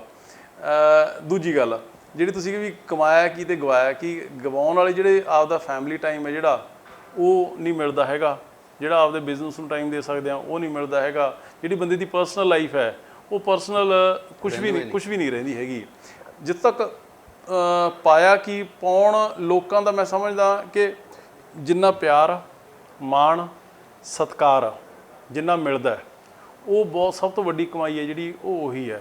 ਪਰ ਇੱਕ ਚੀਜ਼ ਮੈਂ ਤੁਹਾਨੂੰ ਇੱਕ ਇਨਸੀਡੈਂਟ ਵੀ ਸੁਣਾਊਂਗਾ। ਜਿਹੜੇ ਮੇਰੇ ਵਰਗੇ ਲੋਕ ਨੇ ਨਾ ਜੀ, ਉਹ ਕਈ ਵਾਰੀ ਡਿਸਅਪੁਆਇੰਟਮੈਂਟ ਵੀ ਹੁੰਦੀ ਹੈ ਵੀ ਆਪਾਂ ਕਿਹੋ ਜਿਹੇ ਫੀਲਡ ਦੇ ਵਿੱਚ ਆ ਗਏ। ਮੇਰੇ ਬ੍ਰਦਰ ਨੂੰ, ਵੱਡੇ ਬ੍ਰਦਰ ਕਮਲ ਜੀ, ਉਹਨਾਂ ਨੂੰ 2018 ਦੇ ਵਿੱਚ ਕੈਂਸਰ ਡਿਟੈਕਟ ਹੋਇਆ ਤੇ 1.25 ਸਾਲ ਉਹਨਾਂ ਦਾ ਟ੍ਰੀਟਮੈਂਟ ਚੱਲਿਆ। ਲੰਡਨ ਸ਼ਿਫਟ ਕਰ ਗਏ ਸੀ ਉਹ 4-5-6 ਸਾਲ ਪਹਿਲਾਂ। ਉਹਨਾਂ ਦਾ ਟ੍ਰੀਟਮੈਂਟ ਚੱਲਿਆ ਲੰਡਨ ਦੇ ਵਿੱਚ। ਮੈਂ ਜਦੋਂ ਉਹਨਾਂ ਦਾ 1.25 ਸਾਲ ਕੀਮੋ ਦਾ ਸੈਸ਼ਨ ਚੱਲਦਾ ਸੀਗਾ, ਉਸ 1.25 ਸਾਲ ਦੇ ਦੌਰਾਨ 2 ਵਾਰੀ ਮੇਰੇ ਸਿਸਟਰ ਕੈਨੇਡਾ ਤੋਂ ਉਹਨਾਂ ਕੋਲ ਆ ਕੇ ਮਹੀਨਾ ਲਾ ਜਾਂਦੇ ਸੀਗੇ, ਸੰਭਾਲ ਜਾਂਦੇ ਸੀਗੇ। 2 ਵਾਰੀ ਮੈਂ ਇੱਥੋਂ ਗਿਆ, ਮਹੀਨਾ ਲਾਇਆ, ਬ੍ਰਦਰ ਨੂੰ ਅਟੈਂਡ ਕੀਤਾ। ਤੇ ਮੈਂ ਇੱਕ ਦਿਨ ਸਿੱਧੂ ਸਾਹਿਬ ਆਪਦੇ ਬ੍ਰਦਰ ਕੋਲ ਹਸਪੀਟਲ ਦੇ ਰੂਮ 'ਚ ਬੈਠਾ ਸੀਗਾ। ਇੱਕ ਨਰਸ ਆਉਂਦੇ ਨੇ, ਮੇਰੇ ਬ੍ਰਦਰ ਨੂੰ ਪੁੱਛਦੇ ਨੇ, ਹੂ ਇਜ਼ ਹੀ, ਇਹ ਕੌਣ ਹੈ? ਉਹ ਕਹਿੰਦਾ ਹੀ is my brother. Where is he from? ਮੇਰਾ ਬ੍ਰਦਰ ਕਹਿੰਦਾ ਹੀ ਇਜ਼ ਫਰੋਮ ਇੰਡੀਆ। ਤੇ ਉਹ ਨਰਸ ਪੁੱਛਦੀ ਵਾਟ ਡਸ ਹੀ ਡੂ, ਕੀ ਕਰਦਾ ਹੈ? ਮੇਰਾ ਬ੍ਰਦਰ ਕਹਿੰਦਾ ਹੀ ਇਜ਼ ਏ ਪੋਲੀਟੀਸ਼ੀਅਨ।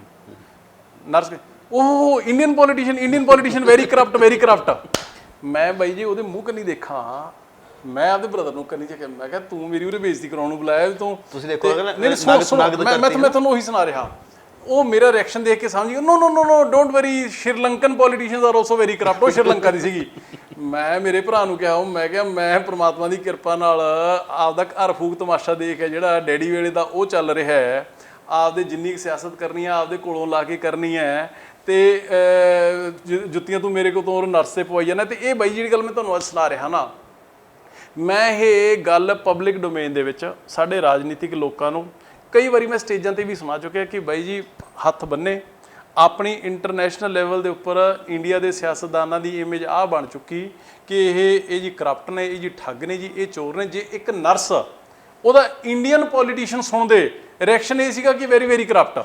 ਚਾਹੇ ਕੋਈ ਬੰਦਾ ਘਰੋਂ ਲਾ ਕੇ ਰਾਜਨੀਤੀ ਕਰ ਰਿਹਾ ਹੈ, ਚਾਹੇ ਕੋਈ ਆਪਦਾ ਘਰ ਫੂਕ ਤਮਾਸ਼ਾ ਦੇਖ ਰਿਹਾ ਹੈ, ਪਰ ਪਰਸੈਪਸ਼ਨ ਹੈ ਜਿਹੜੀ ਉਹ ਬਣ ਚੁੱਕੀ। ਮੈਂ ਸਮਝਦਾ ਕਿ ਇੱਕ ਉਹ ਚੀਜ਼ ਹੈ ਜਿਹੜੀ ਕਦੇ ਡੀਮੋਰਲਾਈਜ਼ ਕਰਦੀ ਹੈ ਕਿ ਯਾਰ ਜਦੋਂ ਤੁਸੀਂ ਕੋਈ ਕਿਸੇ ਦਾ ਮਾੜਾ ਨਹੀਂ ਕਰਨਾ, ਕਿਸੇ ਨਾਲ ਕੋਈ ਠੱਗੀ ਟੋਰੀ ਨਹੀਂ ਮਾਰਨੀ, ਕਿਸੇ 2 ਨੰਬਰ ਦਾ ਹਰਾਮ ਦਾ ਪੈਸਾ ਤੁਸੀਂ ਆਪਦੇ ਘਰੇ ਵਾੜਨਾ ਹੀ ਨਹੀਂ ਹੈਗਾ, ਨੇੜੇ ਵੀ ਨਹੀਂ ਜਾਣਾ ਹੈਗਾ ਉਹਦੇ, ਤੇ ਫਿਰ ਵੀ ਤੁਸੀਂ ਉਸ ਫੀਲਡ ਦੇ ਵਿੱਚੋਂ ਜਿਹੜਾ ਕਿ ਸਭ ਤੋਂ ਵੱਧ ਮਾੜਾ ਤੇ ਗੰਦਾ ਮੰਨਿਆ ਜਾਂਦਾ, ਇਹ ਚੀਜ਼ ਹੈ ਜਿਹੜੀ ਮੈਂ ਸਮਝਦਾ ਕਿ ਪੋਲੀਟੀਕਲ ਕਲਾਸ ਨੂੰ ਐਫਰਟਸ ਕਰਨੇ ਚਾਹੀਦੇ ਨੇ ਕਿ ਇਮੇਜ ਚੇਂਜ ਹੋਵੇ। ਕਿਉਂਕਿ ਇਹਦੇ ਨਾਲ ਜੇ ਮੇਰੇ ਵਰਗੇ ਬੰਦੇ ਦਾ ਨੂੰ ਡੀਮੋਰਲਾਈਜੇਸ਼ਨ ਹੋ ਜਾਂਦੀ ਹੈ, ਕਈ ਵਾਰੀ ਮਨ ਦੁਖੀ ਹੁੰਦਾ ਹੈ, ਤੇ ਹੋ ਸਕਦਾ ਹੋਰ ਬਹੁਤ ਚੰਗੇ ਲੋਕ ਨੇ ਜਿਹੜੇ ਉਹ ਇਸ ਤੋਂ ਪਾਸੇ ਹੀ ਵੱਟ ਜਾਣ, ਤੇ ਜਦੋਂ ਤੱਕ ਚੰਗੇ ਲੋਕ ਇਸ 'ਚ ਨਹੀਂ ਆਉਣਗੇ ਉਦੋਂ ਤੱਕ ਸੁਧਾਰ ਨਹੀਂ ਹੋਣਾ ਹੈਗਾ। ਸੋ ਇਸ ਕਰਕੇ ਇਹ ਚੀਜ਼ਾਂ ਨੇ ਜਿਹੜੀਆਂ ਪਲੱਸਿਸ ਐਂਡ ਮਾਈਨਸ। ਦੇਖੋ 16 ਕਲਾ ਸੰਪੰਨ ਤਾਂ ਕੋਈ ਨਹੀਂ ਹੁੰਦਾ ਹੈਗਾ, ਔਰ ਸਿੱਕੇ ਦੇ ਦੋ ਪਹਿਲੂ ਹੁੰਦੇ ਨੇ, ਚੰਗਾ ਮਾੜੀ ਚੀਜ਼ ਹਰੇਕ ਨਾਲ ਅਟੈਚ ਹੁੰਦੀ ਹੈ, ਪਰ ਜੇ ਤਾਂ ਰਾਜਨੀਤੀ ਨੂੰ ਤੁਸੀਂ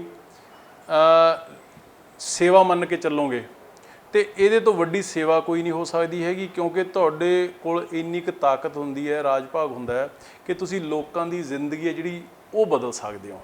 ਤੇ ਜੇ ਤੁਸੀਂ ਇਹਨੂੰ ਸਿਰਫ ਔਰ ਸਿਰਫ ਆਪਦਾ ਘਰ ਆਪਦਾ ਢਿੱਡ ਭਰਨ ਵਾਸਤੇ ਲਾ ਦੋਗੇ ਤੇ ਫਿਰ ਇਸ ਤੋਂ ਮਾੜਾ ਕੰਮ ਵੀ ਕੋਈ ਨਹੀਂ ਹੋ ਸਕਦਾ, ਕਿਉਂਕਿ ਜੇ ਤੁਸੀਂ ਲੋਕਾਂ ਦਾ ਖੂਨ ਚੂਸਣ ਲੱਗ ਗਏ ਤੇ ਫਿਰ ਜੋਕ ਬਣ ਗਏ ਸਮਾਜ ਦੇ ਉੱਪਰ, ਤੇ ਇਹ ਤੋਂ ਮਾੜਾ ਕੰਮ ਵੀ ਕੋਈ ਨਹੀਂ ਹੋ ਸਕਦਾ। ਸੋ ਦੋ ਟੋਟਲੀ ਡਿਫਰੈਂਟ ਐਸਪੈਕਟਸ ਨੇ ਇਹਦੇ, ਪਰ ਇਹਦੇ ਉੱਪਰ ਮੈਂ ਸਮਝਦਾ ਕਿ ਪੋਜ਼ਿਟਿਵ ਤਰੀਕੇ ਨਾਲ ਪੋਲੀਟੀਕਲ ਕਲਾਸ ਨੂੰ ਕੰਮ ਕਰਨਾ ਚਾਹੀਦਾ।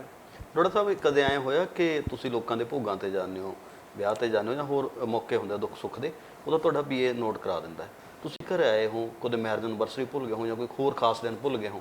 ਕਿਹਦੇ ਜੀ? ਆਪਦਾ ਇਹ ਤਾਂ ਹੋ ਜਾਂਦਾ ਜੀ, ਇਹ ਤਾਂ ਹੋ ਜਾਂਦਾ, ਇੱਕ ਨਹੀਂ ਕਈ ਵਾਰੀ ਹੋ ਲਿਆ। ਤੇ ਪਰ ਚਲੋ ਹੁਣ ਐ ਵੀ ਤਕਰੀਬਨ 22-23 ਸਾਲ ਹੋ ਗਏ। ਉਸ ਤੋਂ ਬਾਅਦ ਫਿਰ ਰੋਟੀ ਕਿੱਥੇ ਖਾਂਦੇ ਹੋ? ਰੋਟੀ ਤਾਂ ਘਰ ਹੀ ਮਿਲ ਜਾਂਦੀ ਹੈ, ਉਹ ਤਾਂ ਸਰ ਜਾਂਦਾ। ਉਹਨਾਂ ਨੂੰ ਵੀ ਪਤਾ ਲੱਗ ਗਿਆ, ਵਾਈਫ ਨੂੰ ਵੀ ਪਤਾ ਲੱਗ ਗਿਆ, ਸਮਝ ਗਏ ਕਿ ਇਹ ਹੁਣ ਮੇਰੇ ਜਾਂ ਪਰਿਵਾਰ ਦੇ ਘੱਟ ਨੇ ਤੇ ਲੋਕਾਂ ਦੇ ਵੱਧ ਨੇ। ਤੇ ਤੁਹਾਨੂੰ ਸੱਚੀ ਦੱਸਾਂ, ਚਲੋ ਪ੍ਰਮਾਤਮਾ ਦਾ ਸ਼ੁਕਰ ਇਸ ਗੱਲ ਦਾ ਕਰਦੇ ਹਾਂ ਕਿ ਦੇਖੋ ਚੰਗੇ ਸਮੇਂ ਤਾਂ ਸਾਰੇ ਸਾਥ ਦੇ ਦਿੰਦੇ ਹੁੰਦੇ ਨੇ। ਔਖੇ ਸਮਿਆਂ ਦੇ ਵਿੱਚ ਜਦੋਂ ਫਾਦਰ ਸਾਹਿਬ ਗਏ ਨੇ ਤੇ 17 ਸਾਲ ਸੰਘਰਸ਼ ਚੱਲਿਆ, ਉਹ ਸੰਘਰਸ਼ ਵੀ ਇਸੇ ਕਰਕੇ ਚੱਲ ਸਕਿਆ ਕਿਉਂਕਿ ਪਰਿਵਾਰ ਦਾ, ਵਾਈਫ ਦਾ, ਬੱਚਿਆਂ ਦਾ, ਪਰਿਵਾਰ ਦਾ, ਸਾਰੇ ਦਾ, ਮਦਰ ਹੋਣਾ ਦਾ ਬਾਅਦ ਦੇ ਵਿੱਚ ਪਹਿਲਾਂ ਚਲੋ ਡਿਫਰੈਂਸਿਸ ਸੀਗੇ ਕੁਛ, ਤੇ ਸਾਥ ਹੈ ਜਿਹੜਾ ਉਹ ਬਹੁਤ ਵੱਡੇ ਪੱਧਰ ਦੇ ਉੱਪਰ ਮਿਲਿਆ। ਪਰਿਵਾਰ ਦੇ ਸਾਥ ਤੋਂ ਬਿਨਾਂ ਕੋਈ ਵੀ ਬੰਦਾ ਕਦੇ ਅੱਗੇ ਨਹੀਂ ਵੱਧ ਸਕਦਾ ਹੈਗਾ, ਜਦੋਂ ਤੱਕ ਇਹ ਇੱਕ ਸਪੋਰਟ ਸਿਸਟਮ ਨਾ ਹੋਵੇ ਪਰਿਵਾਰ ਵੱਲੋਂ, ਉਦੋਂ ਤੱਕ ਪੋਸੀਬਲ ਨਹੀਂ ਹੈਗਾ। ਸੋ ਇਸ ਗੱਲ ਧੰਨਵਾਦ ਹੈ ਕਿ ਉਹ ਸਮਝੀ ਬੈਠੇ ਨੇ ਕਿ ਜਿੰਨਾ ਕੁ ਟਾਈਮ ਹੋਊਗਾ, ਬਚਦਾ ਹੋਊਗਾ ਟਾਈਮ, ਉਹਨਾਂ ਕੁ ਸਾਨੂੰ ਦੇ ਦੇਣਗੇ, ਬਾਕੀ ਤਾਂ ਲੋਕਾਂ ਦਾ ਹੀ ਹੈ ਇਹ। ਸੋ ਬਹੁਤ ਮਿਹਰਬਾਨੀ, ਬਹੁਤ ਧੰਨਵਾਦ ਜੀ। ਥੈਂਕ ਯੂ ਮਿਹਰਬਾਨੀ, ਥੈਂਕ ਯੂ।